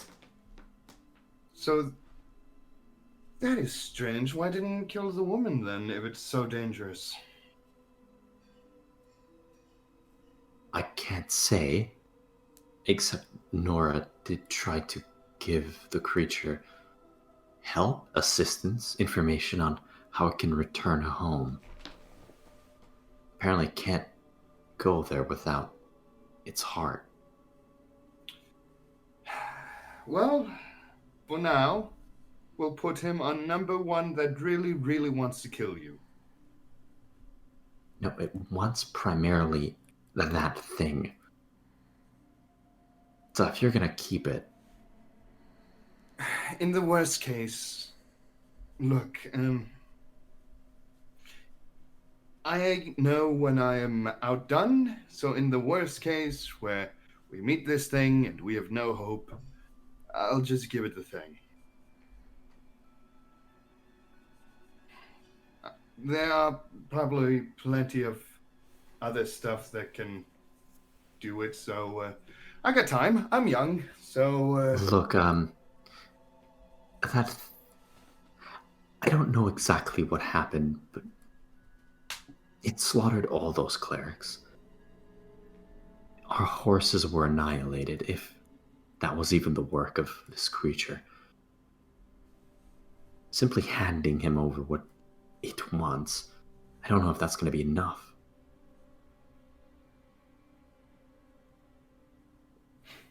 for now, we'll pass that when we get there. You have to All right, so understand. what do we do now? Well, We could all overdose on happy juice and then we won't get killed. I thought you just overdosed, overdosed him on it.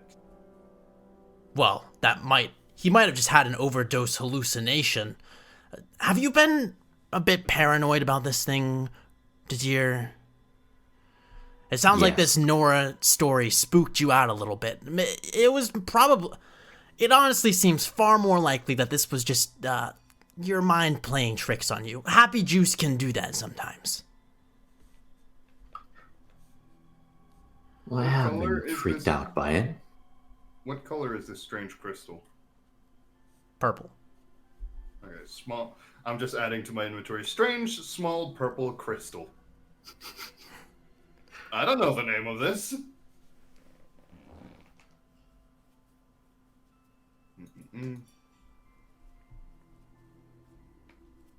Jaddir sort of lays sprawled out on the makeshift folding bed in this it gives up to the moment. I mean, what next? So, how do you feel being free of all that stuff? Significantly less powerful. Hey, we can always work around stuff like that. I hear archery can be really rewarding.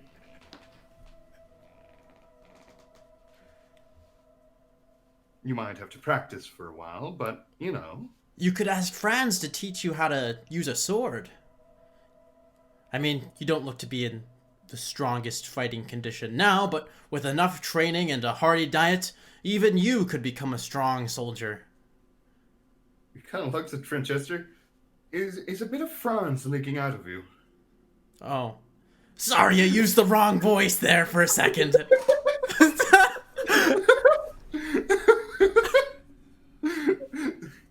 Just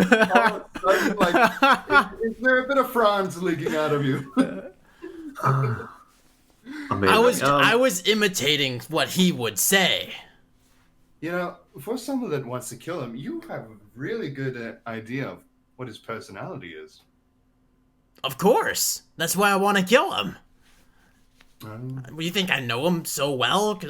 If he was like me, we could work together, but he's stupid and he's more of just a slave and I could do so much better than him. Fuck that guy. I'm gonna kill him. or just Right. use him for labor. But Yeah, anyways, but anyway. that is a thing we can always think about later. So, now the question is, we need to get out of here, but how? And we walk. Well, yeah, but Good idea. it is a long way to Barad Baisa. Oh, you meant the city. Yeah. It doesn't sound too... And also, I don't think we told you, Francesca, but we do have a bounty on our heads now. Woo! Gerald, how are you going to use that thing? If you touch it, you get powers. I'm not really planning to touch it anytime soon. Well, You've actually, never really told me I about. don't know that, but you probably would. We'll find out. In the worst case, I'll just throw it at whoever's chasing, well, was chasing him, and What? No! Jim, We can how at do you least plan to sell use it. that thing? Mhm. What? How do you What? plan to use that thing? What? I don't understand. Currently, I don't really have a plan. Usually, I just make plans for us to survive. I I've been a bit- think we should let Jaddir hold on to it. It's like, the tooth fairy came along and it's like his tooth. well, if It's he, when you lose a tooth, it's like a prize worth keeping. to be fair, I think the original idea that just backtracking because this is like from session 1. I think our original deal was the fact that I help him get that thing out and I get it. Was it? I think that was the original thing. That Because- very much was the deal. Yeah. So, Well, I would remember because I have great memory. So whew, just like me. all yours, Gerald. It's like, in the worst case, if we don't need it, well, then I don't need it. It's Maybe we could use it to get your demon girlfriend. that was the plan, and she's a devil, Right, so- not a demon. All right. Same what does thing. that entail? She's a That's a demon succubus. It's now. like succubus are actually both. Did you know that? Oh, really? Go Yeah. on. Succubi aren't purely devils. They're demons who work as devils. There's both succubi on the side of the demons and devils. They're a weird in between. It's a bit of a controversial topic among demonologists. Interesting. I'll actually remember that. Thank you. You're welcome. Just talk while I'm writing notes. So, Basically, when I start taking notes, nobody else is talking. Why do you think I never took notes? All right. Jaddir wants to try to cast whatever spell he learned from the storm glass. all right. You also reach to tap into that energy and feel a even deeper pit that you cannot reach into. Whereas with your other spells, it felt like it was drawing from the blood in your veins that had just simply been amplified to a higher magical level by some means. This particular spell that you feel that you've discovered drew from whatever was directly inside of you. No, great. You have no chance of casting it. Well, you've So always I'm been basically useless at the moment. well. You've always been smart. Have you thought about the School of the Arcane? There's just like an empty look in Jaddir's yellow eyes. Knowledge is power. Well, I've never been very good with books. true. You wouldn't really last long. Both because of this disease and Well, we're going to try to find out how to cure that. Yeah, that would be a real bummer way to go, man. As you feel yourself needing to erupt into another fit of coughing. I think at this point Jaddir doesn't give a shit. It's a cough away. So, to go back on the topic of survival, because we can't do any of these stuff if we're not alive. Deeper down in hopes of finding cure and perhaps anything to help him, or outside and risk that the disease will take a while to kick in. But seeing that it's immediate effect, I feel like that is hopeful wishing. And Gerald, Yes? I don't know what to do. I don't know what your plan is. All I know is I'm infected with some kind of disease. Whatever this Blavinguinus is, it's vowed to come after us. The gangs outside want to murder us. There are no allies nearby. I don't understand your plan. Well, at that point, isn't the smartest way to go is to go deeper? If we're lucky, there's a way out. Since Well, this thing was built, actually, like the rare moment where Gerald actually has a big, like a smart moment. Wait. From what I remember, if I'm not misremembering, of course, the cave system buried into the mine shaft. That must mean that somewhere around this area, there must be an exit. Perhaps we might have to backtrack up later on, but it does mean that there is somewhere an exit which the hunters don't brave because of the monsters inside. Correct? I can't You tell. lost All me. I can. Think about it. If this place is unnatural of being underneath a castle, like why would there be a mine shaft right underneath a big fortified castle? Maybe they were mining under the castle. But that would endanger the entire foundation of the castle. So this might be older than well, perhaps not older, but at least at a similar age. So I have no idea.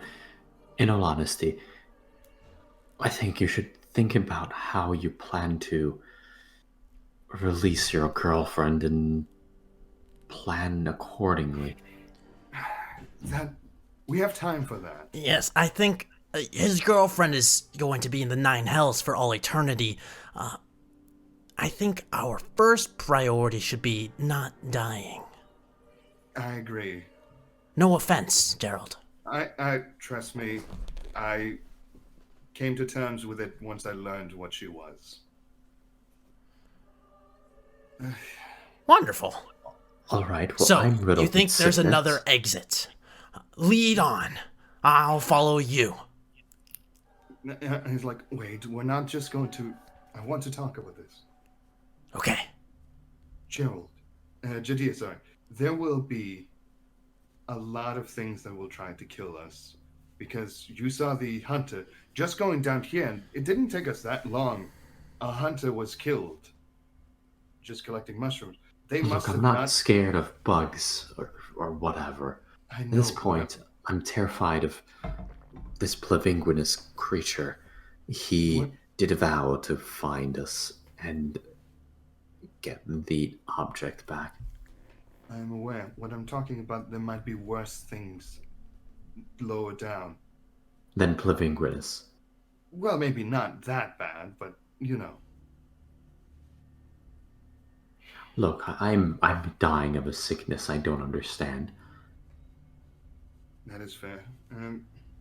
Also, Francesca, do you have any combat experience whatsoever? Well, I have some. More than Franz? Probably not. Then I mean, I have some magical capabilities, but enough to blow a hole in the bug that you saw down I there. have a few cards up my sleeve. Would it be dangerous to us if you use those cards? No, unless I attacked you. Of course. Okay, so then we don't have to make you and your other half come to terms for a while. So we'll be able to survive with you. But he is better in close combat, while I'm mostly supportive and Gerald, I think you're jumping through hoops at the moment for no reason. How do you plan to use that thing? Let's think about the thing later. I want to get everybody out alive first. Right. I don't think that is as important. We first figure out how we're going to tackle your problem and then work towards that. All right. Can I ask the DM, can we take a quote unquote short rest while we discuss? You can wait around as long as you want.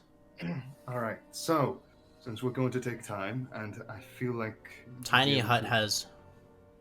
Oh wait, no, There's it's 8 hours, and you 8 didn't take hours. you didn't rest in the Tiny Hut, so you have about another 7 hours of Tiny Hut. Yeah. Great. So, what I was planning to do with this thing, well, at first I was going to go around speaking to demonologists, but we have one here. So I was going to ask him to study various methods of perhaps pulling and permanently keeping a succubi in this world. If possible, I know that is a big wish, but if possible, turning her not a fiend, though I don't mind if she is. Well, surely there was some reason you wanted this particular thing. Look, one of the demonologists that I spoke to a long time ago said through a theory, with enough power and with enough energy, you can rip anything from any realm. Of course, you have to have the power for it, and he said that he'd only seen it being done by a wizard back. It's an old man, back in his day, where he, through a spell called, I don't know, it changes reality or something. He was a weird guy, but he said that with enough power source, I could potentially pull her out, perhaps even turn her human. There are spells. It's a theory. It's a theory. It's a hopeful wishing on my part, but if she's a fiend, she will stay as a fiend. Listen, Gerald, I mean, I don't want to break your heart, but The likelihood of that happening is pretty much zero. power doesn't necessitate an immediate withdrawal from the No. condition. If It- if you are going to try and free your lady friend from the depths of hell,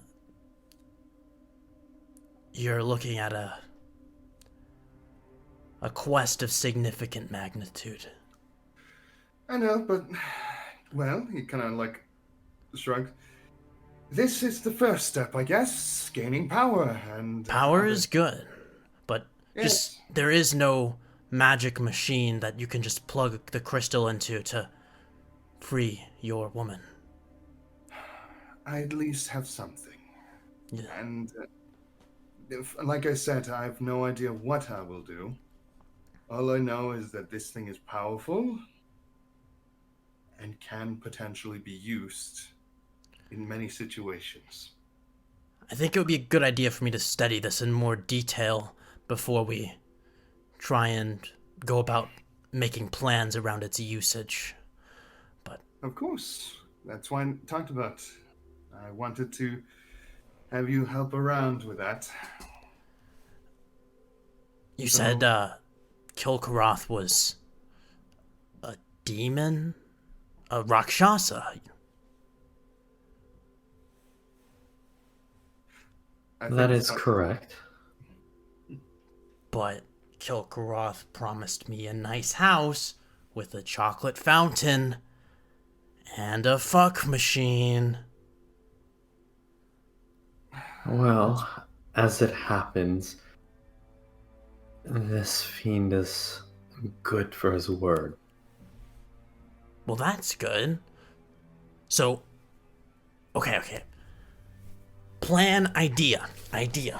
We, go with... Gerald says that he thinks we can get out from an alternate exit in the caverns.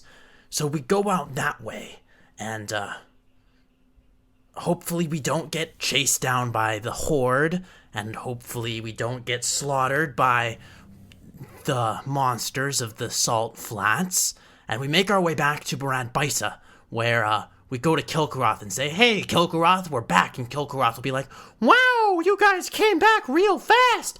Here's your house, Franchester." Thanks, Kilkaroth. And then we go to my house, and then we set up shop there, and I do a bunch of studies, and you guys can be like, "Hey, Gerald, we're gonna take down Kilkaroth and free the city and justice and honor and Franchester, you're forgetting about Plavinguinus. Also, another thing. Yikes. Who's to forget? The Rakshasha might be enraged that someone has escaped his servitude. What? What? Well, I thought that thing bound you to him, didn't it? No. No, really? No, that's a completely separate thing. I've got... Oh. Well... You just see Jaddir, like, just count the number of things that he's fucked up in his life. Isn't this man like your best friend, Gerald? You should know this. To be fair, we never really went fully into detail. I haven't really talked to him. Oh, you guys need to have more bonding conversations. Look, it was the start. Communication is the pillar stone of any healthy relationship. I tried to do that, and then you stabbed me. Oops. Look, let's just all agree we're quite bad at this, What is our situation, even? We need to be Totally very much fucked. not here, alright? Yes. Is there anything we can do to ward ourselves against detection, somehow? Yes, there is a spell. Franchester would know the spell. However, I, the DM, am not familiar with every spell in the 5e hand. There's a non-detection spell, I believe. I know what spell you're talking about. Just, cast mind blank.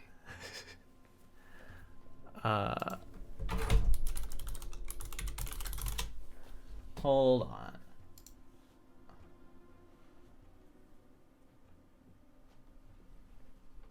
I mean, Franchester doesn't know divination magic, but I know someone who knows how to hide ourselves. As long as we don't get killed on the way back, hopefully we'll be okay. I don't know. No matter what, the longer we wait here, the higher the chance we get found by this Plavinguinus. I'm afraid it has possibly some kind of link to that thing, and now it's in the open. By the way, this spell is called non-detection. Yeah. I found it. Alright. Thanks. There must be a spell for non-detection. I wonder what it's called. Yeah, it's a bit ironic, isn't it? All right, well, Jaddir is out of fucks to give, but he's also probably pretty... What is my state, anyway? I mean, I know I'm down 2 hit dice and strength, but do I have hit points? Yes. Your hit points and your max hit points remain unchanged. What about my spellcasting status? You're gonna have to figure that out as you go along. I sense trouble in our near future. Gerald, do you mind if I get my crossbow back? The heavy one? I had a light crossbow. Oh, the light crossbow. Do I look like I can carry anything that is called heavy? That is fair. Sure thing. Here you go. And I will really quickly take the light crossbow off myself. How much ammo do you have? Actually, quite a bit. I think I have 13 ammo left.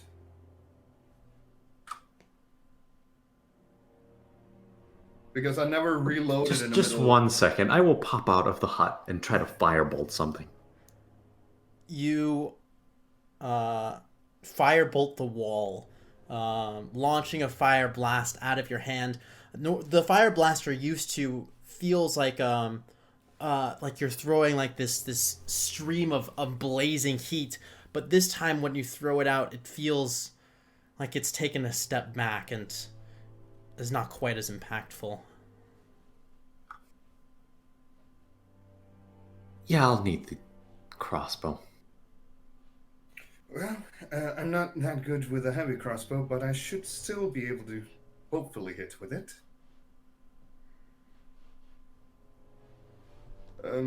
But yes.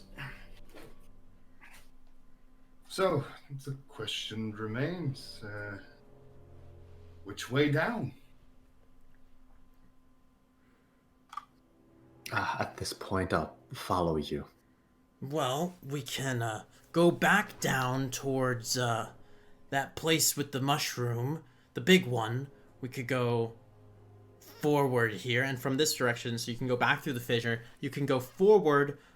There's a forward left. You can go back the way you came, in which there are many more branching paths. There are a total, so you can go back. You can go. You already went forward from the intersection with the tracks. There's a room off to the left of that you still have yet to explore, and then there was another branching path where you guys went off to the caves, and there was a large hole that you turned around but at. The hole wasn't part of the mine, was it? And it was already had rope. Yes, So- it did already have rope. It So was it was connected to the larger cave system, but not the mine. Yeah, which basically means it is most likely more explored than the mine.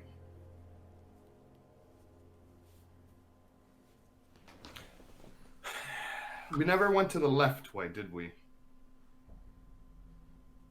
We went down the middle and down to the right, but never towards the left. I should have made a map for this. I'm so sorry, guys. Don't worry, I have good memory when it comes to this stuff, interestingly enough. Just names. I suck with names. There are 4 unexplored routes that may or may not contain more unexplored routes. From here, you can go forward and left, or forward, or back towards the fissure. And from there are... Oh, wait, no. There's 6 unexplored routes. Oh my god. Jaddir is completely out of it, and we'll follow you. Okay, DM, quick question. Which area seems to lead towards what seemed to or used to be like part of the like mines? Because our plan is to follow the mines and stuff like that. You Basically, feel the that going deeper into this cavern specifically is moving away from the mines and deeper into this fungal infestation. Yeah, so we do not want to be here. That's for sure. So we would head back towards where the interjection of the mines, crossroads, whatever you want to call it. The pathway that branched into 3 locations. Yeah. Okay. You trace your way back out of the mine or of the fungal caverns and make your way back up to this this trestle that the minecart is on, which goes forward to the room filled with very old mining supplies and toppled over mine carts. The track continues down to the left, one that goes further up, down, and then up to the right, but passes out of view. There's obviously the way you initially came from, which goes back up towards the castle, and then also left back towards that room with the hole, and then the way you guys came from. Okay. Out of the things, basically the left seems to be like a railway, basically, that goes up and down and up and down, or whatever. If you want to find a way to the surface, then I think we should follow the man-made tunnels. Yeah, I was thinking going towards the left, but I'm also thinking the middle. What did that lead again? Because I remember that was where the mines were like more. The middle path led forward into this perfectly cylindrical room with shelves carved into the wall that contained large amounts of supplies that were left uninspected, and mine carts on the ground. Yeah.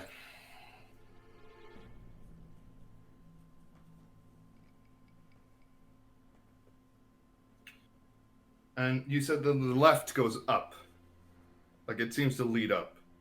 Down and up, yes. It goes down and then up and out of view.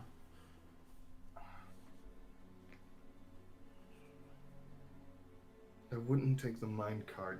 I wouldn't take the minecart out. That would be to move supplies. Franchester gets a wide smile across his face as you say that.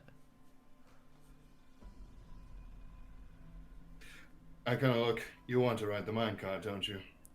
Yeah! It's gonna make a lot of noise.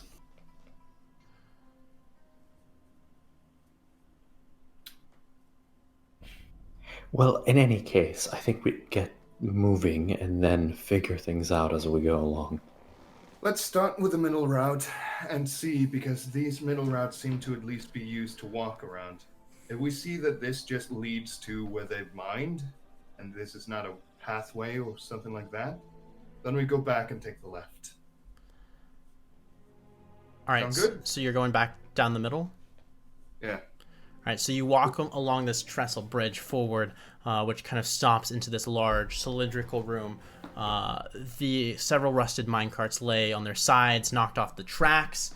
There are shelves filled with various different supplies and papers. And is there anything that continues deeper down or up, or is this just an end? This looks to be a storage room, a central hub for the mine. Interesting. I kind of want to get the papers a quick glance. You, the pink tiefling, weak and frail, walks over to the shelves, pushing through grappling hooks, hammers, ropes, old dynamite, pickaxe, shovels. You rifle through the shelves, coming towards a series of papers. Going through them, they look to be mining reports from a long time ago. One report details like a cave on the farthest mine, making a further delve beyond the lake impossible. Another report explains a strange sack of ooze surrounded by a fungal growth, and ends with, "We should probably take care of that before we lose access to the Morganites." No further reports are made. Okay, so that was leading to... Okay, yeah, I don't know this. It's only him that knows this. Never mind, sorry. I mean, I would share this information. Also, David, you mentioned old dynamite. I don't know if Yes. that was an offhand remark or if I could pick that up. There and is old potentially dynamite use- that you can pick up and put Then in your I will inventory. take all of it. All right, you have 5 sticks of old dynamite, crusted. Jaddir, Discount fireball. Jaddir, can I bring up an idea? Nothing stopping you. Seeing that, well... Okay, let's be fair. I know what a dynamite is, by the way, before I continue. Yes. Alright. That would be a really good emergency plan if we tie all 5 together and line the threads. If we have to run away from something and don't want it to follow us, we could... Gerald, you don't need to teach me how to blow things up. I'm just saying, we could potentially use that to... We could use it now. No, we could use it in a case where we need to collapse something in a dire or emergency situation. Yes, Have we met? Yes, we have. Jaddir is like seriously kind of weirded out, but like, this is like half of what I've done recently. Yes, via magic, not a dynamite. Tomato. Okay, never mind. I was wrong on this one. I thought that you view dynamite different than fireballs. I am in the wrong here. As he just lifts his arms up, walks around, and starts looking for something else. Just like, whatever, fine. Is there anything else noteworthy in this? Like, The tools available, although all are aged and perhaps of in poor condition. You have grappling hooks, hammers, rope, the old dynamite that you picked up. There's pickaxes, shovels, oil lanterns, as well as nails, screws, and bolts. I would like to pick up the oil lantern if they are still in usable condition. The oil is very old, but still burns. All right. The second thing, how strong is the rope? Is it like full on decaying? Like if I pull like a quick tug, like The rope is aged to a different color by time. We should have enough rope. This is certainly not would not be certified by a safety organization. However, it might work in a pinch. Even I have plenty of rope. We should be good on that front. yeah. Then actually, one thing, the grappling hook. Can I just take the old rope off the grappling hook and just get some from Jaddir and replace it so we now have a functioning grappling hook? We can grab the grappling hook, yeah. Yeah.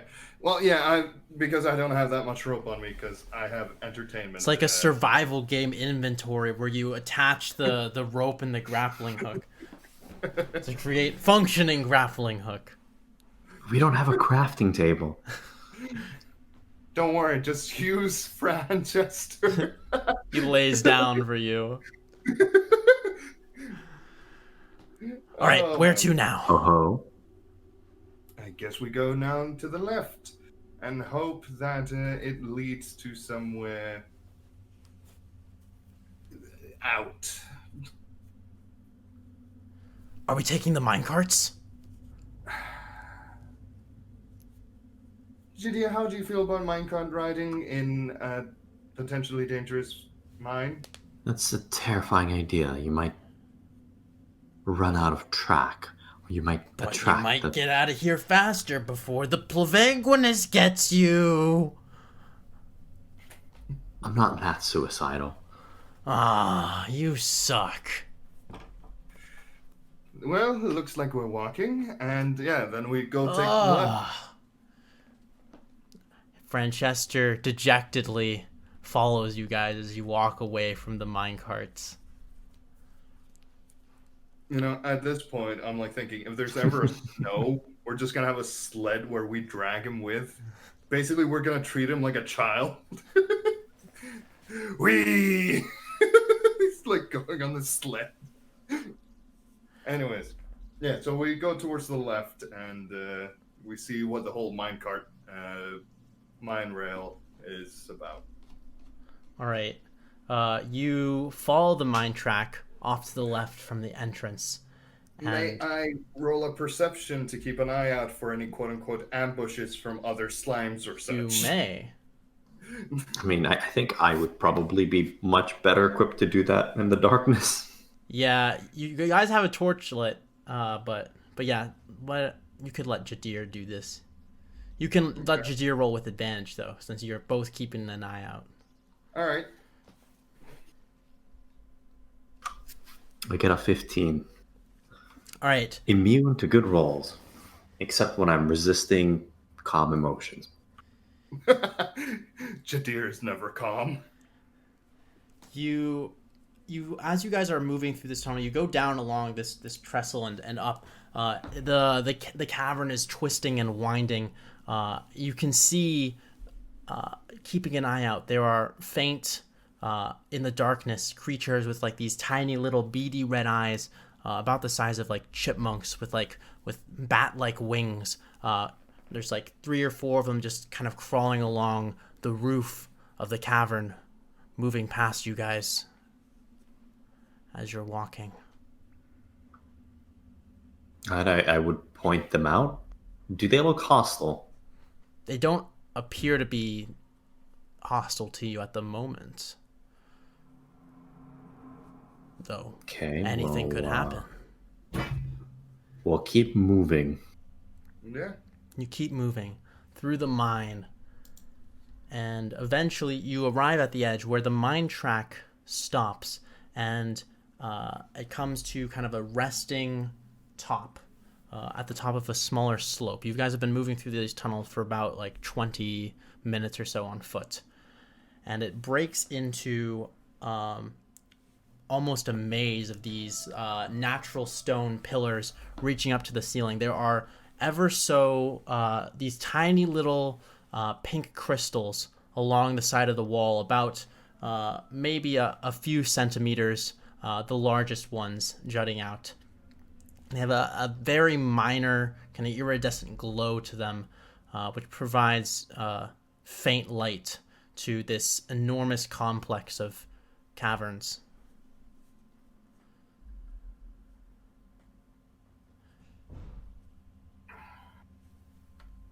Shall we take a look at those? That might be Or smart. do we just keep moving? Well, the little pig never hurt anyone. Okay, that's It a lie. did earlier. Me. I got covered in slime. Let's take a peek, but be careful. All right, you take a peek. They're pink crystals. Are you? You can roll history if you're trying to. I will try to roll, though my luck on this has been not the best. Ah, yes. I have no idea. I got a nat 1. Yeah, you have no idea what these are. I do believe Shiny these are rock. I do believe these are mood crystals. The cave is feeling horny.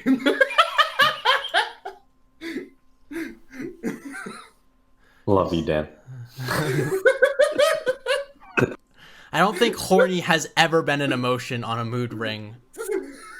It is now.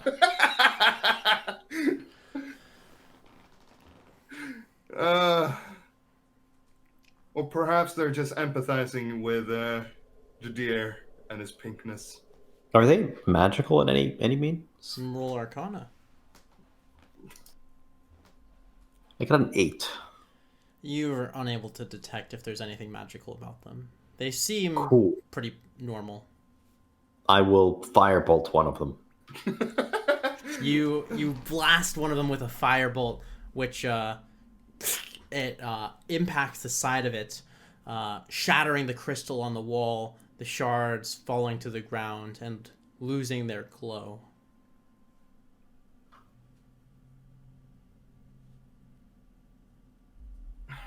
Wonderful. Let's keep moving. Yeah, so this is just a continuous route. This is a twisting, winding maze of many, many paths. Oh, fuck. Okay. Does the rail head all around as well, or just The rail just stops here. Fuck.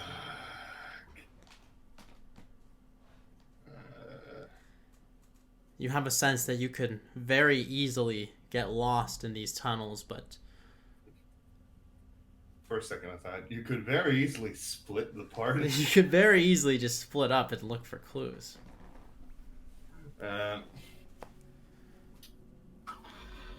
Well, I have some chalk with me. We can draw some markings on the walls every now and then. Find our way. That is a good idea. I'm just looking at vegetation. Alright, shall we flip a coin? So how many paths did you say? Like multiple or just like 4? So there are currently 4 different ways you can go from here, but even from this position, you can see that those paths quickly branch out and connect with each other in a complex formation. Quick question. Is there an airflow? Like, usually these caves have like airflow to Roll where there's an exit. perception. I swear to God, if my don't fuck me over. 19, making it 20. You don't I detect. got a 7. You don't detect airflow per se, but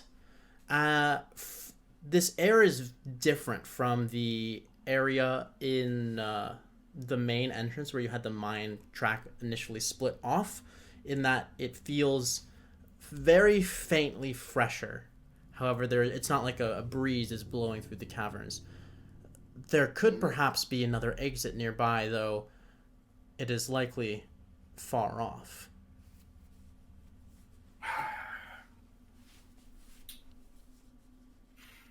Not a single hint on where to go. Is there anything remarkably different about each entrance? No. In fact, all of the tunnels are, they have different patterns of crystals on them, but all of them are this, they all flow together in this kind of easy to, there are no there's no discernible difference between the tunnels, as they all are just these small crystal covered caves that loop around and mix up with each other. Hey, Francesca, do you know what these crystals are? Roll for Francesca. No idea. I was gonna say, doesn't he have like plus 30 intelligence? No. He's only has 16. Wait, how high is Jaddir's intelligence? Not high. 11? Oh, okay. What do you think? I was like Omega Smart? 16 is really high for a stat. Yes. Yeah, just for some reason I felt like Jaddir actually had an intelligence. For like intelligence, just add a 0 to the end of your score, and that's your IQ. My God.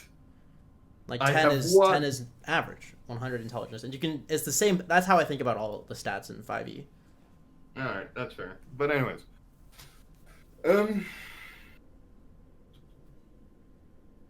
so shall we begin on the far left one and then just see where it takes us?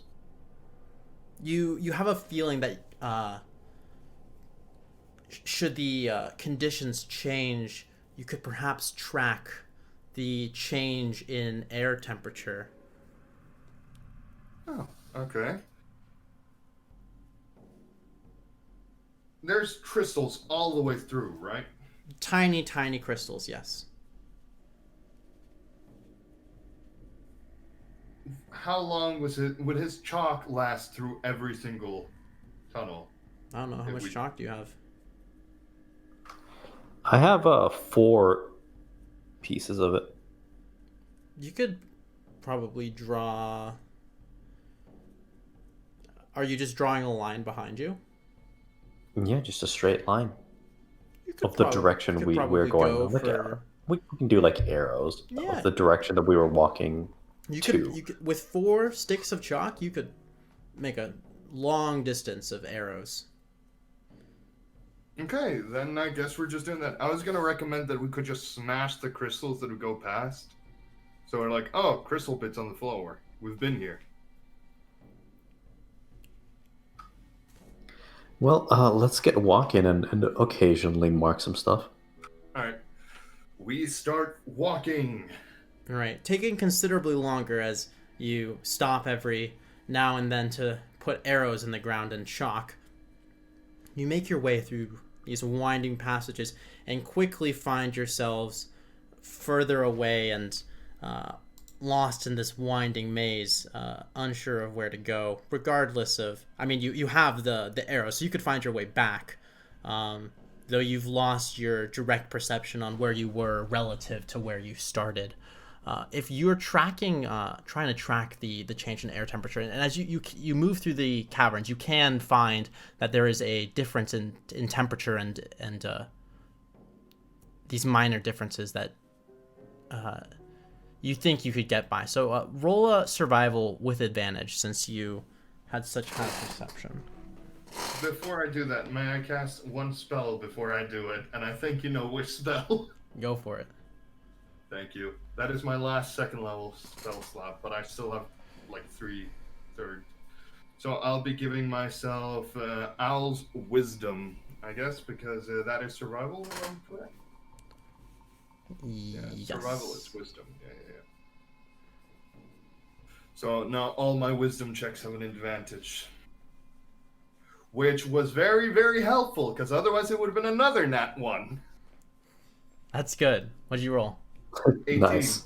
18. Very nice. You feel like you're making some solid progress, tracking your way through the cave. Oh God, what is this noise? What? What What happened? Hold on. Damn. Give me 1 second. Let me.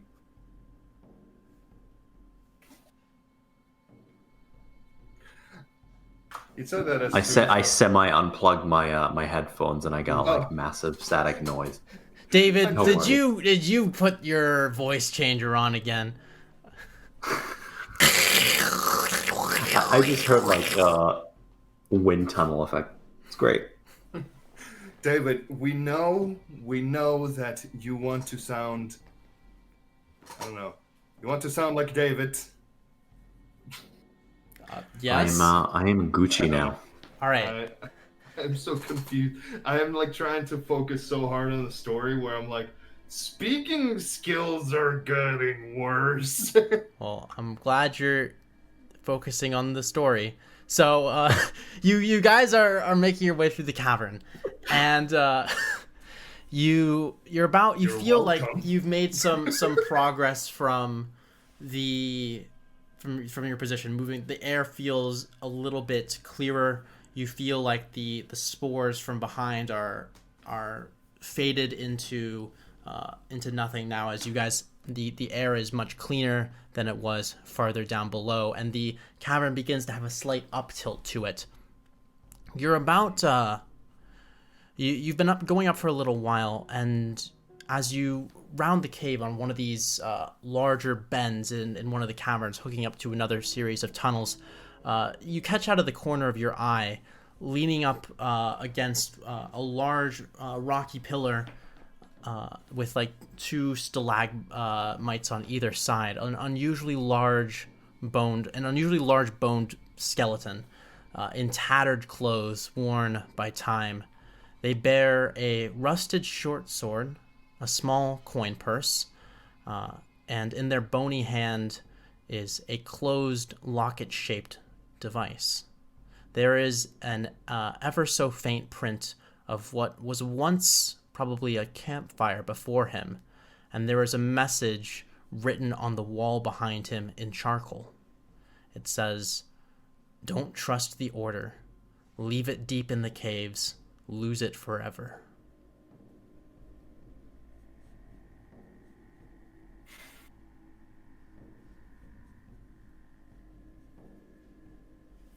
You know that moment when you're playing a video game and like, you know you missed the secret, and you're kind of like, damn, we're going the right way, and you want to go back. As a player, I'm feeling that. Jaddir will walk on up to the skeleton and take the locket device. It is a looks like a bit like a pocket watch with a metallic clamp over the top. Is it similar to the one I found earlier? It looks to be similar in structure, however, it's doesn't appear to be related to the device. It just seems to be a similar shape, I guess would be the way to put it. That was a pocket watch, I believe. A lot of people have pocket watches in this world. I have a broken gold watch in my inventory. But I guess I want to take a look at the coin purse. You open up the coin purse. Inside is 4 copper pieces and a lot of dust. Man, that man was rich. We're rich, boys! I'll take the piece of copper and knock the skeleton aside. Franchester goes over to the skeleton and manipulates the jaw. Money's all yours, guys. I don't need it anymore. Franchester is so attractive. Aw, thanks, man. Francesca, He's be only careful. telling the truth. In any case, what the fuck is the order?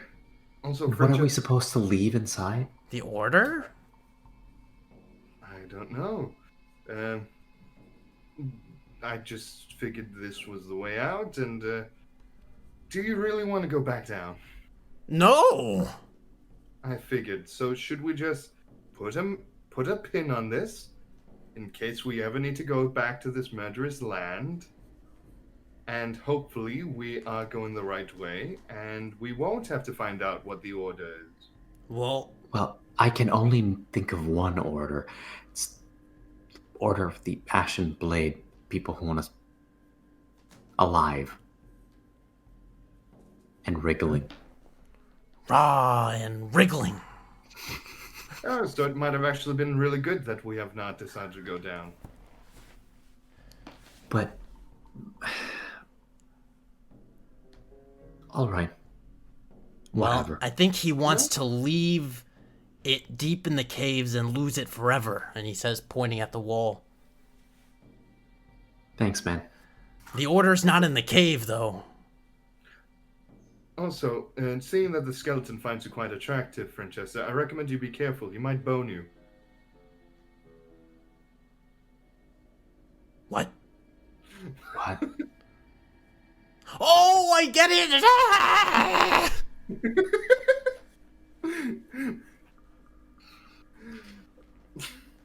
Jaddir is just like dying on the inside just a little bit. Nice rape joke. Tee. Always funny. It's kind of that. Shall we keep moving? Let's keep moving. Just like the immediate regret of like, hey, here's a friendly joke to lighten the mood. Francesca, ha, rape. I'm imagining that he's doing it with the skeleton's mouth, like. Yeah. He thinks it's funny too.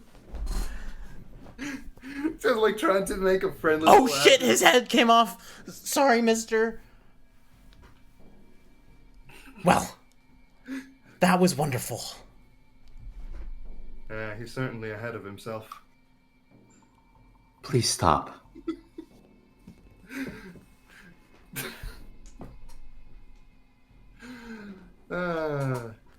Well, Is this what your vicious mockery is like, by the way? You just like make really bad jokes and people just hurt internally? Yeah, he kills people with bad jokes. Anyways, Jaddir needs to roll a wisdom saving throw. No, just. All right. So what are you No, guys doing? But that We was just, keep moving. Unless, is there anything that sticks out in this area? I mean, they just wrote that on a wall? Mm-hmm. With the charcoal, probably. Yeah, in the middle of a passage. It's just, there's no clearing here. It's just the skeleton. Yeah, lost in a winding cavern.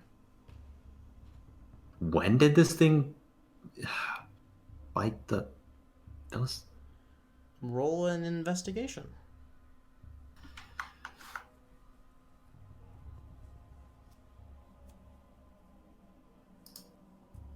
Two. You're not sure. Maybe last week?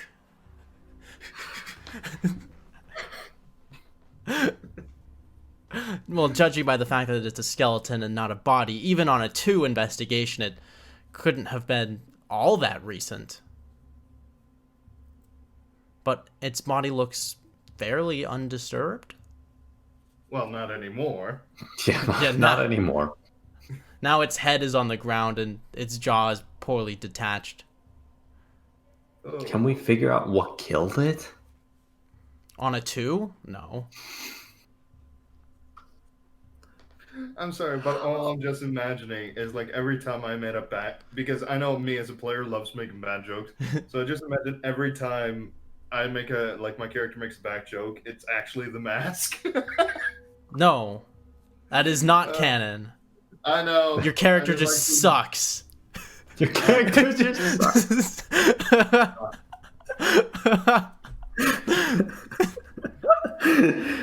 Oh my god. goes Gerald, back. I'm kidding. You're wonderful. We love you. Just goes back to your mentor. Ha! Look here, you said you liked my character, you bitch. I guess we keep moving to the sound of bad jokes. All right. Best way to Lightheartedly, move. you exit or continue forward, exiting the area with the bones and stuff. Roll another survival. See if you can track your way out of the caverns. I don't know if I'm gonna get as lucky again. Has the 10 minutes passed? I mean, I'm assuming so because of the 10 minutes.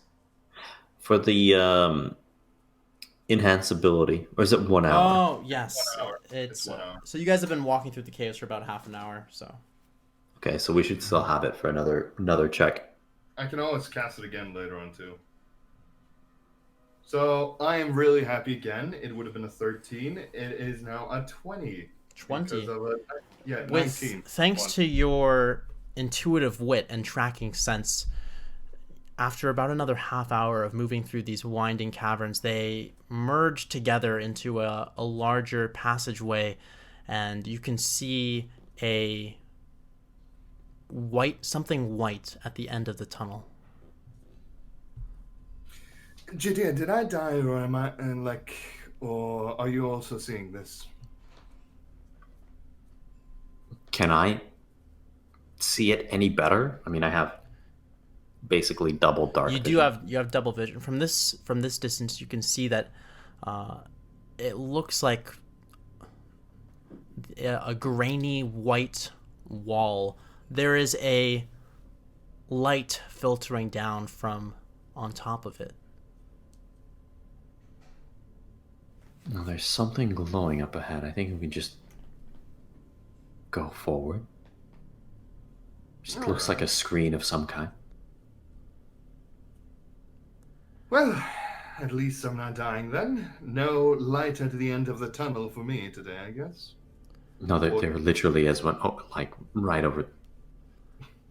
It was a... never mind. Funny joke! Oh, we love you, Gerald. God damn it. All right, you guys are moving towards it. Yeah.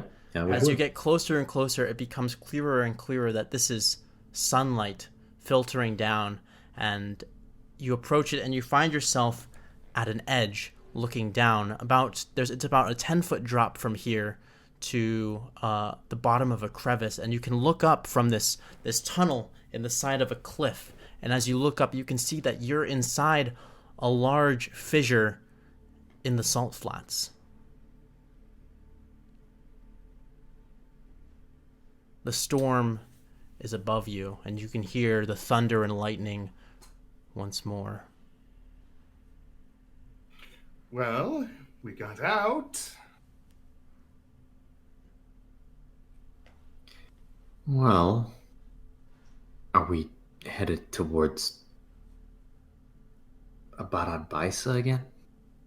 I guess, is there anywhere else that is close by? I really Looks at the don't map. want to spend any time in Cassia, if I'm honest. Where did we put the map? There it is. Do we still see the city somewhere? No, you can't see out of the fissure. So you're in the side of the wall looking out from the fissure, which is this wedge down, so you can't see out of the crack that you're in right now. You'd have to climb out. Okay. Athletics is my strong suit. You can... Yeah, we would definitely try to climb out. Wait, before We do have that grappling hook.